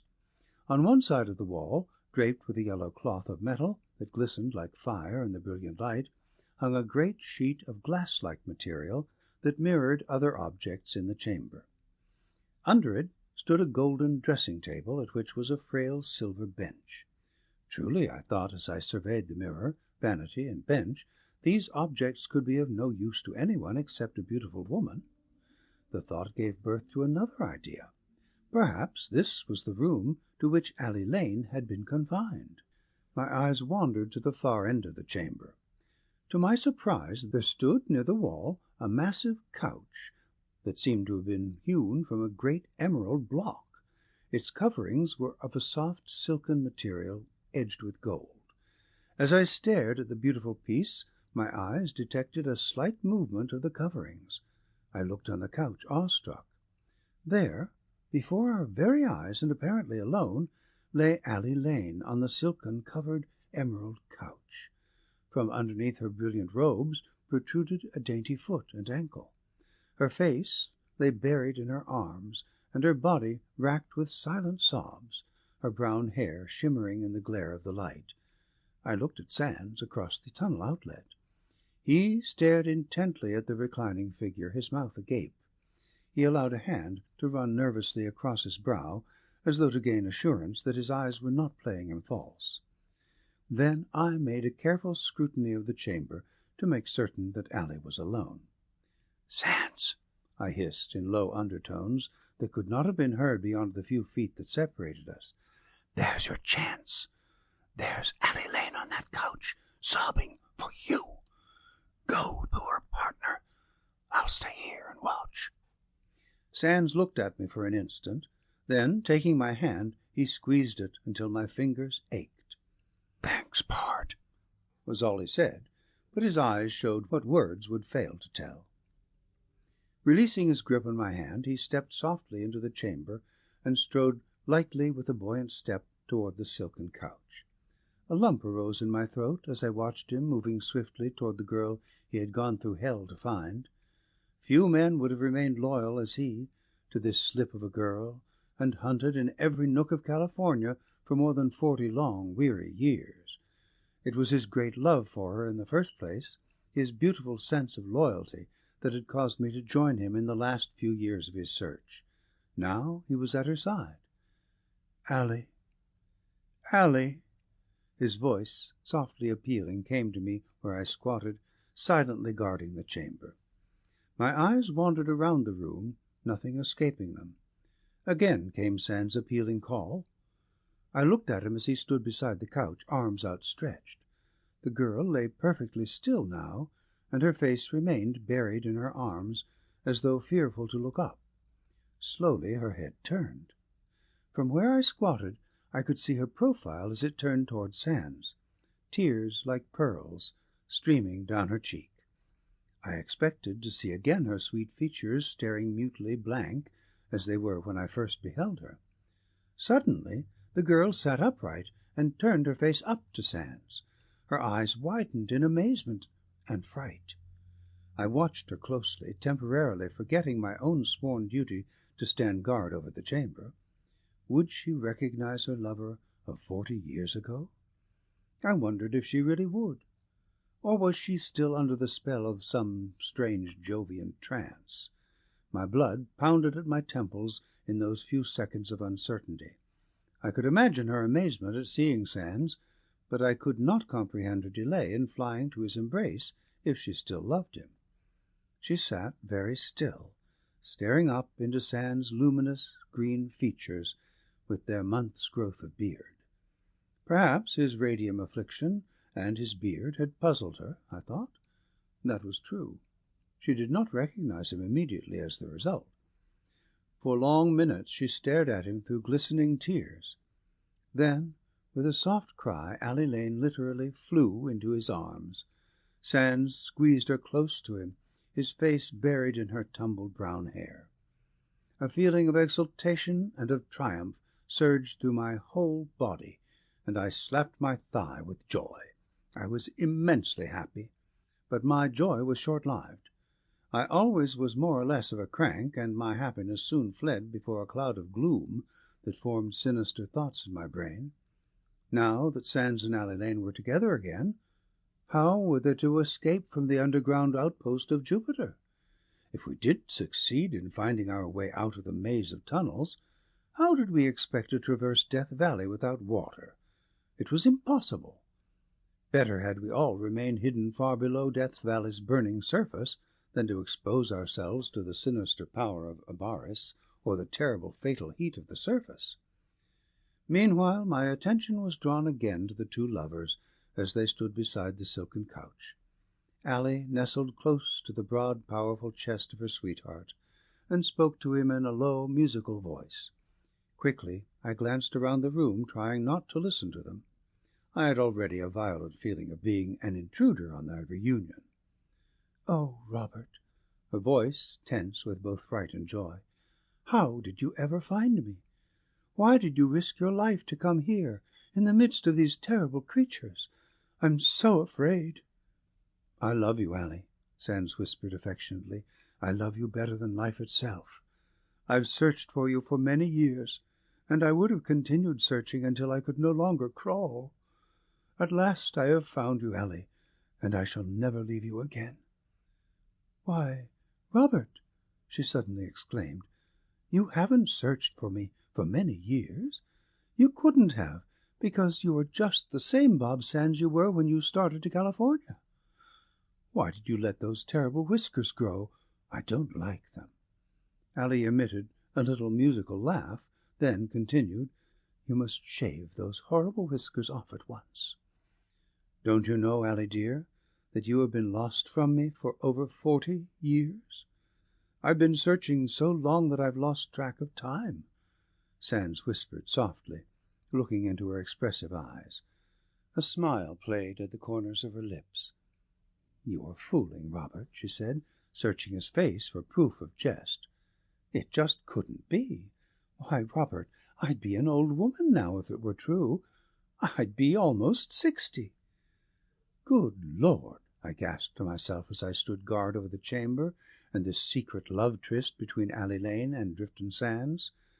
"Didn't she know that she's been lost to the world for over 40 years? Poor girl! Sands oughtn't to tell her. Then, again, it might be best for her to know everything."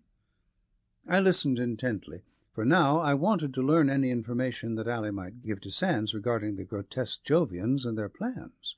The information might aid us materially in finding ways and means of escaping them. End of chapter 6.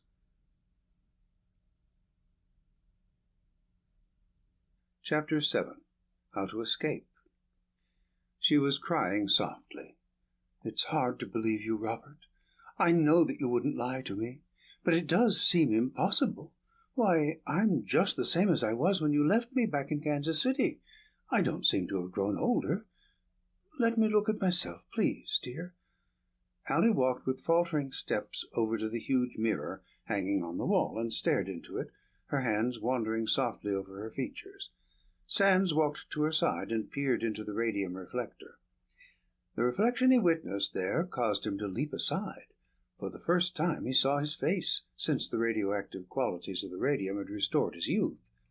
Here he was, in reality an old man who had been suddenly returned to youth, and instead of seeing the visage of a wrinkled and weather-beaten old man, he beheld the features of Robert Sands, as they were when he arrived in California 40 years before.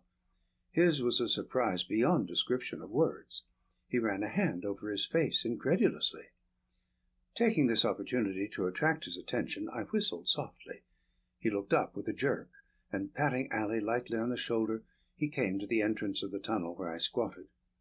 Alley was staring into the mirror incredulously, as though unable to believe that, under ordinary circumstances, she would be in the autumn of life on this earth, that the beautiful face in the mirror would long ago have become wrinkled and shrunken.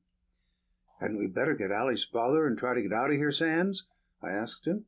"Those devils might show up any minute." "I plumb forgot about you, partner," he said apologetically. "I forgot about everything. Have you any idea how we're going to get out of here? I haven't.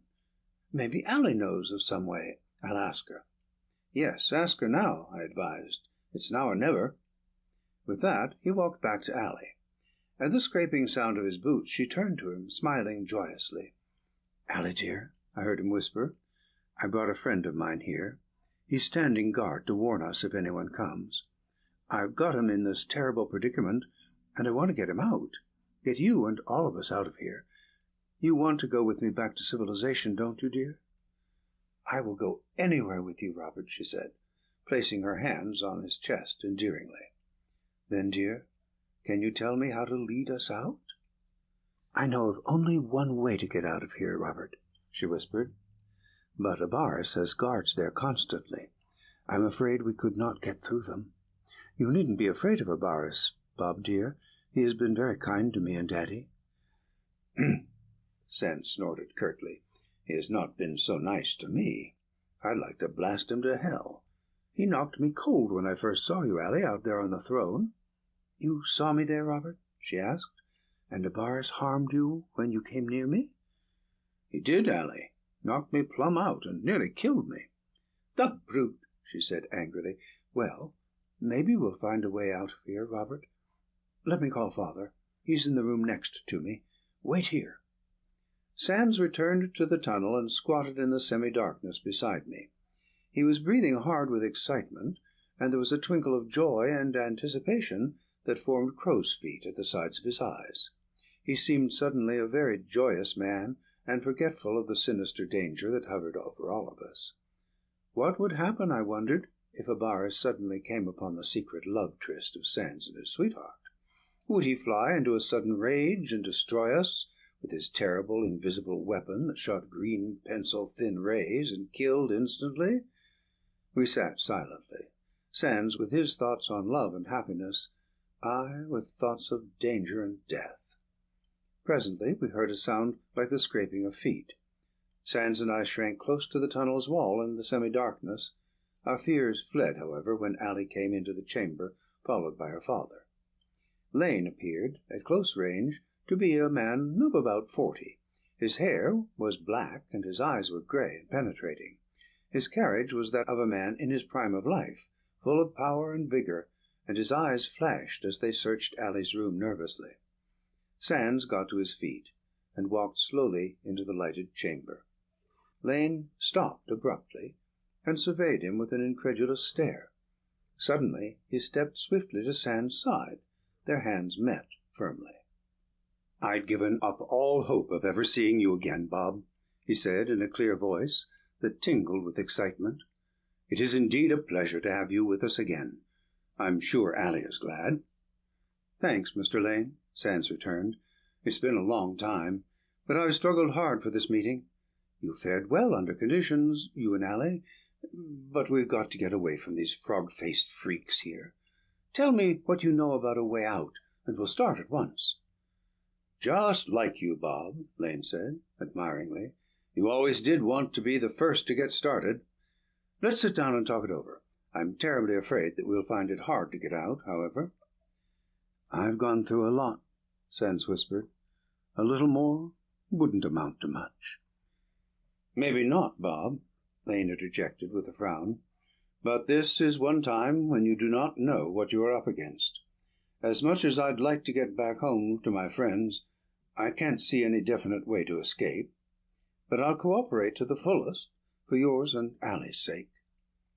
The three of them walked softly to Allie's silken couch, and sat down, Allie close to Sands, his arms about her waist.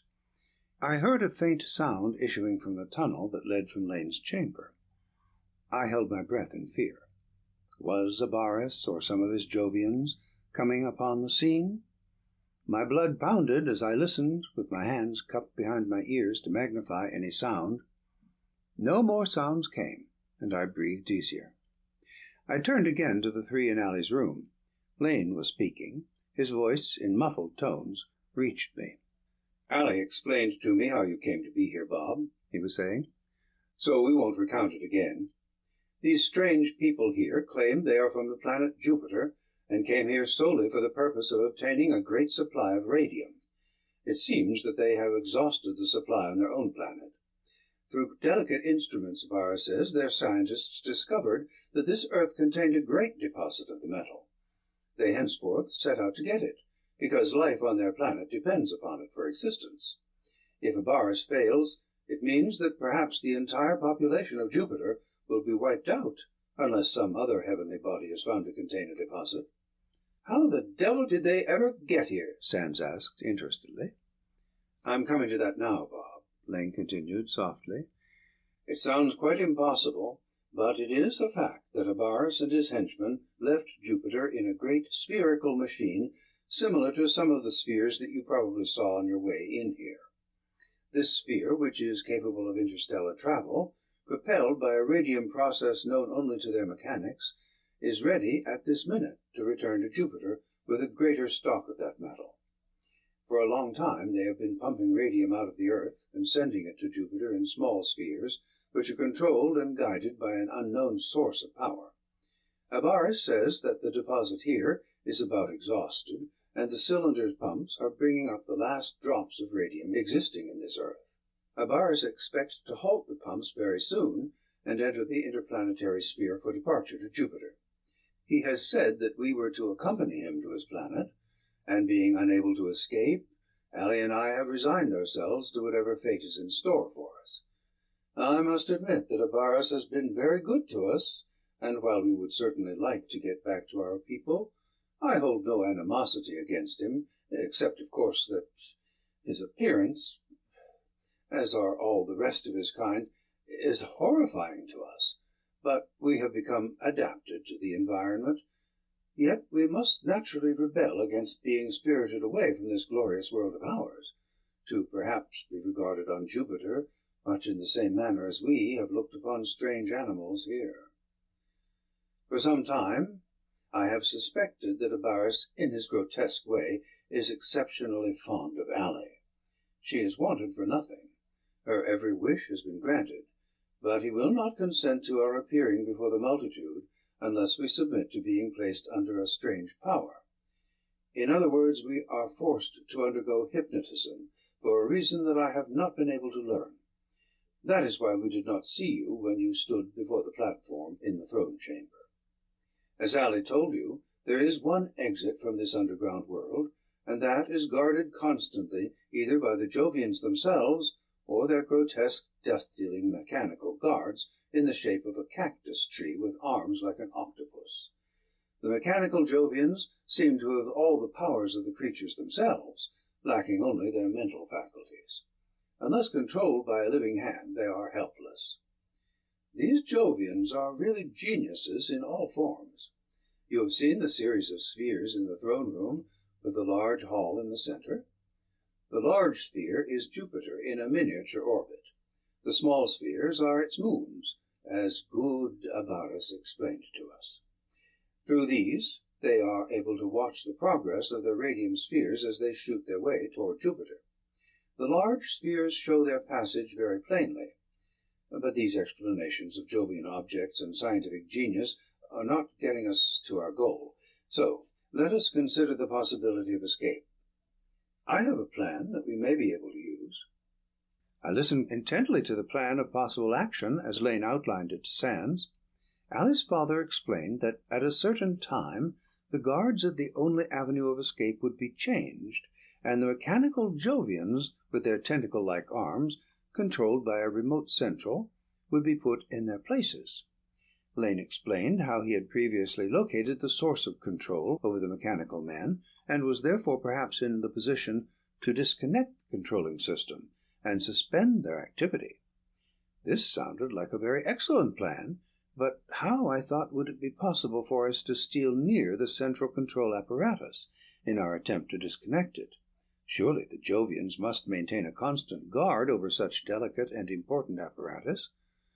But, on the other hand, they may not feel a need of it, in view of the fact that Allie Lane and her father had been with them so long that they accepted them as being harmless. At any rate, Sands approved of the plan, and it was decided that the attempt to escape would be made at a time when Lane was to give a low whistle, and we would all meet in Allie's chamber, providing, of course, that the way was clear. Lane, with his forefinger, drew an invisible outline showing the tunnel through which we were to go. Sands watched him closely and absorbed the information. Meanwhile, I shot rapid glances around the chamber in its entirety in my part as guard. Several times my heart jumped when I heard sounds that softly broke the stillness of the cavern, but the sounds failed to bring what I expected, the grotesque Jovians. Sands was standing in the center of the room now, Allie Lane in his arms. They kissed endearingly. Allie's father paced the floor nervously. Suddenly, Lane stopped pacing and faced his daughter and her lover. He opened his lips to say something, and thought better of it, then turned half away. He swung around presently as though he had decided on some question confronting him, and spoke softly. "Allie," his words, nervous and tense, reached me. "You love Bob, don't you, dear?" "As well as life, father," she answered. Sands turned to look at Lane, puzzled. "Suppose, then," Lane returned, "that you marry Bob now. It would be a good thing in the face of whatever confronts us." "I would marry him now, father," Allie said in a half-whisper that I barely caught. "But how?" "You forget, my dear, that I was a minister back in Kansas City," her father smiled. "I've waited a long time, Allie," Sands put in, holding Allie's shoulder and looking into her eyes lovingly. "Then I will marry you at once, Robert," she said, her eyes shining with happy tears. "Father can perform the ceremony." Fascinated, I watched the procedure that followed, forgetting my duty as guard, in whose hands must rest the lives of these happy three. With my eyes and attention on Allie as she whispered, "I do," I failed to notice that Abaris had suddenly come to the entrance of the chamber, and was standing there silently regarding the trio. Lane was saying, "I now pronounce you man and wife," when I beheld Abaris' towering form as he stood menacingly just inside the room. The tubes of his forehead stuck out rigidly, his tentacle-like arms twitching in anger, and his owlish eyes opened and closed rapidly. I shrank back into the darkness of the tunnel, fearful lest I be discovered. From my hiding-place, however, I could see the entire chamber. As though struck by some terrific force, Sands and Lane at once spun around and faced Abaris. Allie emitted a fearful little cry and shrank back against the wall. Abaris' tubes were pointed at them menacingly, and I knew that he was speaking to them in his peculiar mental telepathy. What words flew between them I was not able to catch, for I had learned that I could not receive the wave vibrations unless the tubes were pointing directly at me. Suddenly I heard Sam's words as he angrily informed Abaris that Allie had just become his wife, and that it was no man's business what he was doing in the chamber with her. His features twitched with growing anger as he spoke. His hands were clenched. "You frog-face!" I heard him shout.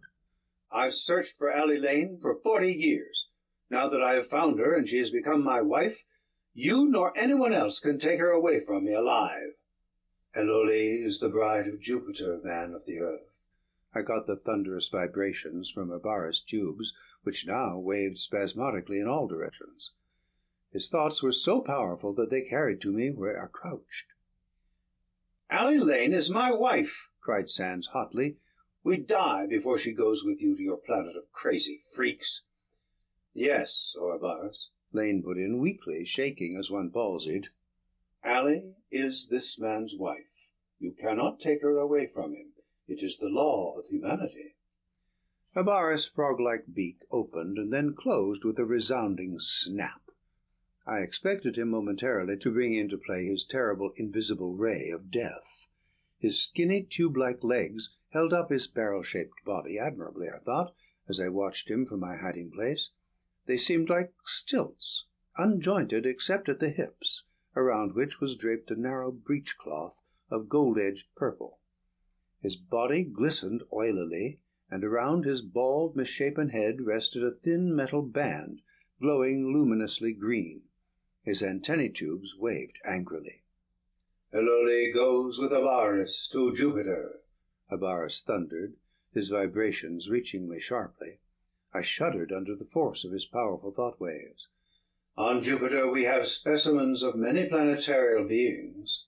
Our scientists would like to study specimens of the aborigines of this planet. Therefore the 3 of you will accompany me to Jupiter. Eloli comes as the bride of Jove." "We would die there, O Abaris," Lane parried, dejectedly. "We of this earth could not adapt ourselves to your environment." "You do not seem to understand, man of the earth," Abaris' vibration said, "that we of Jupiter have accomplished immortality. There is no death on Jupiter. Will you come voluntarily, or shall I be forced to resort to other methods?" From where I lay hidden in terror, I watched Sands' face. In his anger his features twisted with fury.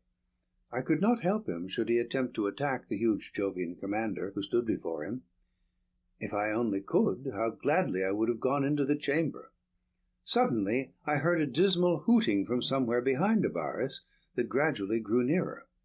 I watched the opening of the tunnel behind him, expecting momentarily to see his followers enter the room.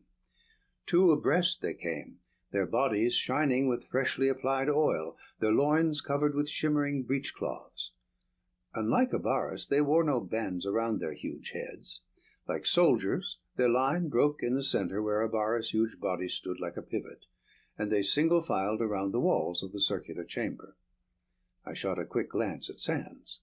He stood belligerently watching. Allie had crept into his arms and buried her head against his bosom. Lane stared down at the floor, downcast and utterly dejected. When I first beheld Lane, I was impressed with his flashing eyes and strong, powerful body, and had figured upon his cooperation at such a dire moment as this. But perhaps, I thought, he realized, unlike Sands and myself, the utter futility of objecting to the demands of the Jovians. But Sands was of a different metal. Slowly he moved Allie behind him, and again faced Abaris. The Jovians, lined around the chamber wall, stood apparently at attention. They made no move to interfere. Had Abaris ordered them to remain inactive, relying upon his own power of combat to force the three humans into submission? "Frog-face," Sans shouted insultingly at Abaris, "you call off your dogs, and we'll settle this right now. I'm not afraid of your crazy lights, and even if I was, I'd rather die than submit to you." Abaris' throat cackled with his peculiar laugh. His owlish eyes stared through unblinking lids. Sans approached him with sinister steadiness, crouched ready to spring at the bull-like throat of the giant. I stared at him fearfully. Here was the end, I thought, as Abaris tilted his huge head to look down upon his insignificant antagonist. I glanced around the chamber at the froggish Jovians. They continued to stand silently at attention. End of chapter 7.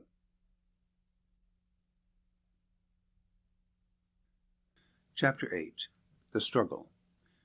As I watched the unfolding of the terrible scene in the chamber, I found myself wondering what I would do if Sans actually attempted to fight his way through the death-dealing rays of the Jovians. My hand accidentally touched my gun-butt, and for the first time since I had used the weapon back in the first tunnel, I remembered that I still possessed it. I felt somewhat heartened at the reassuring touch, but how useless it was in fighting the grotesque frogmen from the distant world. Surely it could not kill or disable them, for hadn't I thumbed a slug into the bony features of one of them? That slug would have killed a man instantly, but the Jovian had no more than croaked as the lead tore through his head. I patted the gun affectionately and inspected the cylinder.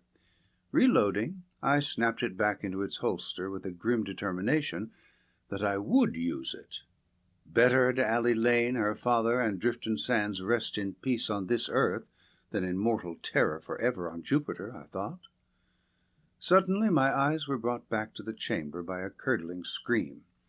Ally had fainted as Sands sprang at the bull-like throat of Abaris, upsetting him in the suddenness of his attack. Lane stood petrified. Ally lay unmolested and unaided upon the floor. Just inside the chamber, near the entrance, Sans and Abaris seemed locked in a terrible embrace of death.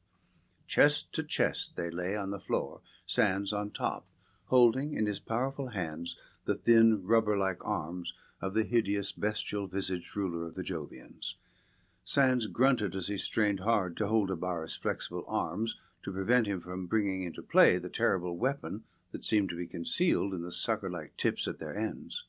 It seemed like the conflict of two great forces, man and beast, in a terrible battle for supremacy, like good and evil, angel and demon.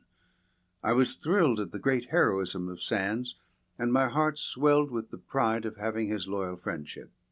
Slowly I edged my way toward the chamber, keeping well against the wall for a closer view of the struggle. As uneven as it seemed, Sans, I thought, was the better of the two physically. But how could he hope to win such an unequal combat, unarmed, and against the terrible green death rays of Abaris? White man and planetarial beast, no greater contrast could be imagined. The muscles in Sans' neck bulged as he labored to hold the tough, flexible arms of Abaris. The Jovian's skinny legs, unjointed and stick-like, kicked spasmodically, poor protection against Sans' powerful limbs. From a better point of vantage I watched the struggle. Which of the two would win the terrible battle of physical forces? Suddenly Abaris gave a great heave that cast Sans clear from his barrel-like body. But Sans held with bulldog tenacity onto the writhing arms of the Jovian leader, struggling vainly to prevent Abaris from aiming his pencil-thin emerald rays of destruction. Once Abaris shot his terrible ray, and a Jovian near him vanished entirely in a puff of acrid smoke. A ray struck one of the huge chairs, and it crumbled. This combat, I felt, would be more like a wrestling match, due to the fact that it seemed impossible for Abaris to rise on his stilt-like legs. That much in favor of Sans. But what would happen to him if Abaris succeeded in striking him with the green ray shot with uncontrollable anger? I studied Abaris' bestial features to see how he was accepting the terrific throttling he was receiving. His owlish orbs gleamed, flaming red, and stared bestially into Sand's set features, his terrible power of will burning into the man's brain. I cast a quick glance at Allie. She was just recovering from her faint, and her father was at her side. From behind fluttering lids, Allie looked at the struggling figures, thrashing about on the chamber floor. She groaned softly and hid her face, sobbing. Watching them, my muscles involuntarily became tense. My breath came in gasps born of sheer sympathy for Sands and his long-lost sweetheart. Slowly, very slowly, the dominating willpower of Abaris overcame the struggling physical force of Sands. Gradually he eased his terrible grip on the Jovian's writhing arms, and steadily Abaris was bringing their sucker-like tips toward his antagonist. Realizing his waning strength, Sands made a desperate effort to tear his eyes from the blazing, relentless orbs of Abaris, turning his head to the side. But struggle as he would, with all the physical strength at his command, he could not check the gradual domination of brain power and will that was slowly but surely smothering him into submission. Presently Sands' muscles relaxed, and finally the terrific power of Abaris' dominating will swept into the core of his brain, overpowering him. I cursed softly and hid my face in my hands for a second. Sands' head dropped to one side, his powerful arms hung limply. Blood streamed from his nostrils, caused by his tremendous physical efforts. I caught a glimpse of his eyes as his head fell. They were stark, unseeing eyes. His body shuddered convulsively as it slipped inertly to the chamber floor. Abaris was hoisted erect by two of his Jovians, his tubes waving victoriously, a cackling laugh in his throat. Allie Lane screamed, and her father stroked her shaking head gently as Abaris strode, wobbling like a duck, toward them. I looked at Sands. His breathing was heavy and irregular. Abaris, I thought, had not killed him outright, nor had he brought into play his terrible rays. His great mental power alone had completely subdued him. Slowly my hand stole to the butt of my gun. With a jerk I snapped the weapon out of its holster, holding back the hammer with my thumb. In a space of several seconds I could have hurled 5 slugs at Allie and her father and the inert form of Sands. The 6th, I had planned, was to crash through my own brain. I leveled the gun at Allie's temple, exposed through a wisp of her soft brown hair, but I could not find the heart to release my thumb from the hammer. Suddenly I felt a wave of great remorse surge deep within me for not sending a 6 shots into the owlish eyes of Abaris. Why hadn't I shot him as he lay there on the ground, struggling under Sands, and clipped the writhing arms from his body? Was I actually the kind of a coward who would stand by, hiding like a frightened jackrabbit while the life was being crushed out of my dearest and most loyal friends? A terrible rage filled me. What would my wife think of me back at Balch, if she learned that I had stood idly by like a whipped cur, and permitted those uncouth freaks to commit a wrong against Allie and her lover? How could my children ever live down the cowardice of their father? It was with these thoughts in my maddened brain that I suddenly dashed out of the tunnel, gun in hand, and blocked Abaris' passage toward Allie and her father.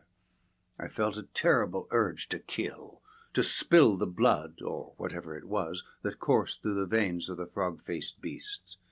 "Stop, Abaris!" I shouted hysterically. "Stop where you are! I'll kill you if you move!" He stared at me through flaming owlish orbs. His frog-like mouth opened, and there came from his cavernous throat the mocking, cackling laugh. It was maddening, his cackling indifference. Suddenly remembering that it was within the power of these strange creatures to render my weapon useless, causing it to heat and burn my hand, I lifted the barrel from my hip and let fly. Swiftly, and with the flaming desire to kill pounding at my brain, I thumbed the hammer of my gun. In a row, 6 round green holes appeared just above Abaris' flaming eyes. He tottered for an instant, and then recovered himself. An emerald green liquid poured from the holes and ran down into his owlish eyes. So rapidly were the slugs hurled from my gun that the Jovians did not instantly grasp their significance. Then, abruptly, The entire chamber seemed alive with thin green rays that played with deadly precision around me. Abaris, suddenly ill from the effect of the 6 slugs passing through his head, made a weak attempt to lift a tentacle-like arm. It was with an effort that he brought it up. I made a leap at him, but I was too late. A ray shot from the tip of his fiendish arm. I felt a tingle on my left side, just over the heart. The chamber floor seemed to rush up as I fell heavily. For several seconds I lay there, in full command of my faculties, but unable to move a muscle. My head swam, and I had a feeling that I was being hurled through space at a terrific speed. Then a terrible blackness overcame me, and I seemed to be falling into a yawning abyss. How long I lay there I do not know. For ages, it seemed, I lay on my back, making no attempt to move, but staring into an inky blackness overhead. What had caused the chamber to become dark, I wondered? Were my eyes really open? I pinched myself. I was not dead, after all. I listened attentively for some sound to indicate the presence of someone. I heard nothing. The silence was awful. Then I wondered if I had succeeded in killing Abaris. If so, he should be lying at my feet. With an effort I wiggled a leg in an attempt to feel the floor near it. Perhaps Abaris had crawled away, or his men had removed him from the room, I thought. Then I remembered the futility of trying to kill a Jovian. I felt no pain, although the blood pounded at my temples, and I felt terribly weak and nauseated. My left side seemed numb, deadened where Abaris' ray had struck. Presently, as I lay in the darkness, my ears caught a low moaning sound. Increasing in volume, the sound soon became a high-pitched wail, like that which we had heard when we beheld the sphere whirling on the column in the centre of the radium pool. My eardrums pounded under the force of the shriek, and I placed my hands over them to shut out the maddening sound. Suddenly the whole earth seemed to tremble. A rumble filled the room, as though the world were in the tumultuous throes of some great upheaval. With an ominous roar, the floor under me shuddered and cracked. I lay panic-stricken, thinking that a terrible earthquake had swept over the valley of death. Crashing earth-slides roared around me as I lay helpless. Overhead I could see a thin streak of light penetrating through a fissure that was slowly widening. The chamber was becoming brighter under the glare of light that entered it from the fissure. I stood upon my feet and braced myself to keep from falling under the swaying movements of the earth. I looked around quickly. The chamber was entirely vacant. Not a sign remained of Abaris, his Jovians, Ali, or any of them. They were gone. At my feet I noticed a spreading pool of green liquid. I cursed Abaris and his hideous followers roundly. Presently, as I stood staring down at the liquid that must have poured from the wounds I had inflicted upon Abaris, I heard a terrific roar coming from somewhere near. The floor of the chamber rolled like the surface of an angry sea. I was dashed against the wall where I lay. I expected momentarily to see the chamber close up and crush me to death, sealing me in a living tomb deep beneath the Manalava Plain. There came a terrific, thunderous crash, the impact of which caused me to rise from the ground and fall again yards away. With the crash came the blinding flash of some terrible explosion. A great hissing sound reached my ears, and then I heard a loud, ear-splitting shriek. I looked overhead at the fissure in the earth through which filtered the soul-gladdening sunlight. I caught a glimpse of a great sphere travelling at a terrific speed into the sky. As it sped away, the shriek of its passing became less discernible, and soon died out altogether. The Jovians had departed for their own planet, taking Ali Lane, her father, and Drifton Sands with them. Gradually the earth roar ceased, and with it ceased the earth's heaving. I stared around me, now able to see the entire chamber. Not an object remained in it, not a fragment of any of the beautiful purple and gold drapes that had decorated the room which had been Ali Lane's. The Jovians had removed every object while I lay on the floor, apparently dead. Abaris' ray could not have struck me squarely, or else he had been too feeble and weak, as the result of his wounds, to do more than stun me temporarily. In my rapid search of the room, I discovered that the upheaval caused by the departure of the great interplanetary traveller had sealed the tunnel in which I had hidden during the conflict between Sans and Abaris. The tunnel through which Abaris had suddenly appeared was likewise closed with massive rocks. As a last resort to escape from the underground world, I began to study the possibility of crawling to the surface of the Manalava Plain through the wide fissure overhead. The opening was too high for me to reach up and obtain enough of a handhold to support my weight. I spent hours working constantly, piling some of the broken rocks from the tunnels under the fissure. Eventually I succeeded in grasping a sharp rock protruding from the side of the crevice, and hoisted myself up. It was hard, that climb to the outer world. Presently, after what seemed hours of back-breaking labor, I reached the surface.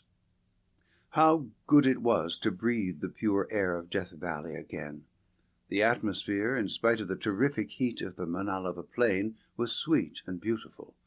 My lungs, long since taxed with the foul, nauseating atmosphere of the tunnels and caverns deep below me, pumped madly as I breathed in the delightful air of my own world. The Manalava Plain, as far as I could see, had strangely become ruffled and strewn with broken rocks.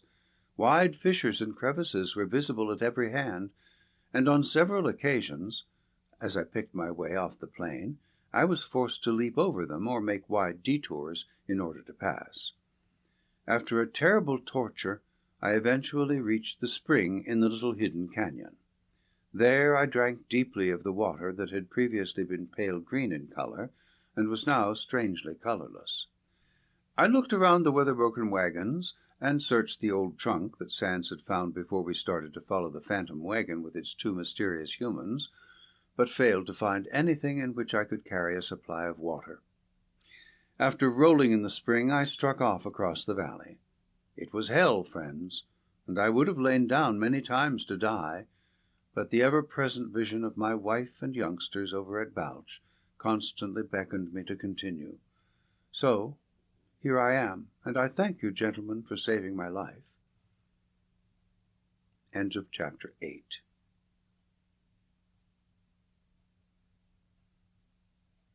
Chapter 9. I have doubts. Thus ended the strangest and most fascinating narrative that I had ever heard in my entire career as a newspaper man. I sat breathless at the very fearlessness with which the man narrated it, and I could not help but believe him. It seemed impossible for him to conjure in his imagination, in so short a time, such a weird story. It could not have been done even by the most versatile tellers of fabricated stories. Long before he had finished his narrative, night had fallen, and with it had come its myriads of brilliant stars glowing overhead. So entranced were Professor Bloch and I as he told it, that we failed to notice that the shrouds of night were lifting in the east as the sun cast its first vermilion rays into the darkened heavens. Through the night the foreman had continued his tale uninterrupted, and when he eventually finished, mumbling his thanks to us, the desert world had suddenly become brilliant with the ever-changing colors of a desert dawn. I stared intently into the glowing coals of the campfire, fascinated over the strange experiences he had unfolded to us. It was hard, very hard, to believe that tale, but somehow it rang true. I shuddered at the thought of the grotesque Jovians and their uncanny powers. The professor remained silent, lost in deep thought, apparently mulling over the story in his scientific way. I glanced at him quickly, expecting to see doubt written plainly on his features. Instead, they were more serious than I had ever beheld them. The foreman hung his head in a stupor of exhaustion. "Dowell!" Professor Bloch suddenly called to me as I sat staring into the fire. The abruptness of his voice caused me to jump nervously. "Yes, Professor," I answered, very glad that the awesome silence which had settled over us after the foreman had finished his narrative had been broken. "I'm very much awake, sir." "My friend," said the professor seriously, "you have heard this gentleman's weird story. Tell me plainly just how you have taken it. Do not be afraid to express yourself." "Well, Professor," I said nervously, It is difficult for a layman to accept such a story without basic facts. Yet I feel that certain portions of it are true. Taken into consideration the fact that astronomers have just about proven that life exists on certain distant planets, it is not difficult to believe their assertions that its development there could be much further advanced than our own in scientific achievements. It seems quite natural that any form of life on Jupiter would differ greatly from our own, due to atmospheric conditions and environment. As for radium, it seems quite possible that a great quantity of it would contain more qualities than are found in the small amounts of the metal that we have been able to obtain. However, in my opinion, there seems to be but one factor in the narrative that has caused me to doubt a certain portion of it. Pausing, I cast a quick glance at the mine foreman. His head still hung in the stupor of exhaustion. He appeared to be sleeping soundly in a squatting position. I looked at Professor Bloch. He was regarding me thoughtfully, chin resting on his sun-tanned fists. Then I continued. "It seems to me, Professor," I said, eyeing him, "that if the Jovians were immortal and could not be killed, as this gentleman has related, there could be no existing skeletal remains. You say that Dr. Jameson has recovered a huge skull. This man claims it fits perfectly with the facial characteristics of the Jovians. Under those conditions it is hard to accept that part of the narrative, due to the fact that this man says that the Jovians cannot be destroyed, and yet identifies a skull as being in exact conformity with the cranial structure of the non-terrestrial beings. How could it be possible to recover the skeletal remains of any creature that is allegedly immortal, and therefore immune to death?" "Your scientific observations and opinions, my friend," Professor Bloch said enthusiastically, "are great for a newspaper man. I congratulate you. Your city editor told me that you were the best hand on the outstander at scientific matters, and I believe him. However, I have gone over the narrative thoroughly, and find in it the same faults you have mentioned. But I actually believe this man told the truth. The green tint which marks his skin was undoubtedly caused by radium. I've seen radium affliction several times, and its power discolors the human skin permanently when it is exposed to its rays for any length of time. I agree with you when you say that radium in large quantities must have more qualities than are known to exist in the small amounts recovered. As for the huge skull which Dr. Jameson recovered, it is my opinion that the Jovians were not entirely immortal, that is, when they are outside of their accustomed atmospheric conditions. It is easy to believe that they achieved immortality on their own planet, for we today on this globe are slowly approaching a period when longevity will be increased to an astonishing degree. It is my prediction that we, too, will some day have achieved immortality to a certain degree, inasmuch as radium is already known to have removed the cancerous tissues of the human anatomy that cause death. However, I have reasons to believe that some of the Jovians were destroyed by the peculiar atmosphere of this earth when they arrived here. Naturally, they could not be accustomed to our atmospheric conditions, and results were that only the fittest survived the rigors of an alien planet.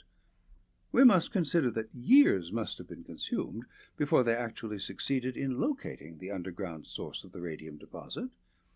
Those who were unable to keep up the strenuous pace, weighted down by the Earth's own atmosphere, were quite naturally cast aside. Some of them could not survive. Hence the skeletal remains recovered by Dr. Jameson. "But, Professor," I argued seriously, "how could they survive the slugs from this gentleman's gun? Such a slug as shot from his caliber of gun would kill an elephant instantly." "That, my friend, is one of their secrets of immortality. I do not know how they could survive. I can merely hazard an opinion. This man narrated that a peculiar green liquid poured from the wounds. I am convinced, then, that a radium compound instead of blood coursed through their veins with power enough to heal even the most gaping wounds instantly. Radium flowing through their anatomies would have the power to banish the leaden slugs even as they entered. The lead, like other lesser metals, would vanish into invisible atoms under the embrace of radium, and would therefore have no more effect upon the Jovians than would pulverized dust. But great heat, alien atmospheric conditions, or some tremendous violence, would actually destroy a Jovian if he were not of the most hardy sort. I feel certain of that, my friend. We remained all that day at the camp by the Mesquite Springs. After a hurried breakfast, we lay down and slept until late afternoon. The heat was terrific, and it beat down upon me with deadening effect. I slept through it, dreaming terrible dreams. Eventually I was awakened by Professor Bloch, who had already prepared a light lunch. The mine foreman was holding a pan of sizzling bacon over a tiny fire, while the professor set other victuals on the tail of the buckboard. I rubbed my eyes sleepily and tilted my hat forward to keep the burning sun from searing my face. "We almost left you, Dowell," Professor Bloch laughed good-naturedly. "You were sleeping so sound and dreaming so pleasantly that I hated to disturb you, but our friend here thought it best to take you along. I'd just as soon die from the heat there, I guess, as melt completely here. Let's eat. I want to get back to Los Angeles. The city editor is reserving a room for me in the ice house." "Very well, we're starting now." Immediately after lunch we started across the valley towards the mysterious red streak of tableland that marked the Manalava Plain. For hours we rode in the bouncing buckboard. For hours it seemed we walked alongside of it to relieve the labouring animals. The sun beat down with terrific intensity, and the heat waves danced blindingly from the sand. Eventually we found it necessary to continue on foot, leaving the burros and the buckboard in a little partly sheltered arroyo. About noon we arrived at what the foreman claimed to be the spot where he and Sands had located the radium pool. The surface of the Manalava Plain was a jumble of broken rocks and a maze of wide crevices. We stared at a deep crater-like depression before us, but it was void of anything in the form of liquid. Nothing but boulders lay in its basin, and the sides had crumbled in steep, loose rock slides. For what seemed ages, we searched around the surface for some opening that might lead us down into the deserted tunnels and chambers of the Jovians. None could be found. Evidence of some great recent upheaval was everywhere, and search as we did, we could locate no avenue by which we might enter the strange underground world. Presently Professor Bloch decided that the underground domain had been destroyed completely by the upheaval, caused, no doubt, by the tremendous force of the radium in propelling the space traveler from this earth. Disconsolately we trailed back to the buckboard. When we eventually returned to Los Angeles, Professor Bloch refused to make any public statement regarding the foreman's strange experiences, and I was henceforth unable to submit the narrative for publication in the Outstander. I did, however, write an account of Dr. Jameson's discovery of the peculiar skull, and hinted indirectly at its remote connection with the chain of evolution on this globe, and the possibility of this world being invaded at some future period by Martians, Jovians, or Venusians, but the Outstander published only a few garbled paragraphs that were unintelligible and valueless. One thing Professor Bloch did say was that if money and inventive skill could be obtained, an attempt might be made to go to Jupiter to rescue the unfortunate trio. If such a thing were to happen, I will be one of the crew. End of Chapter 9. End of the Radium Pool by Edward Earl Repp.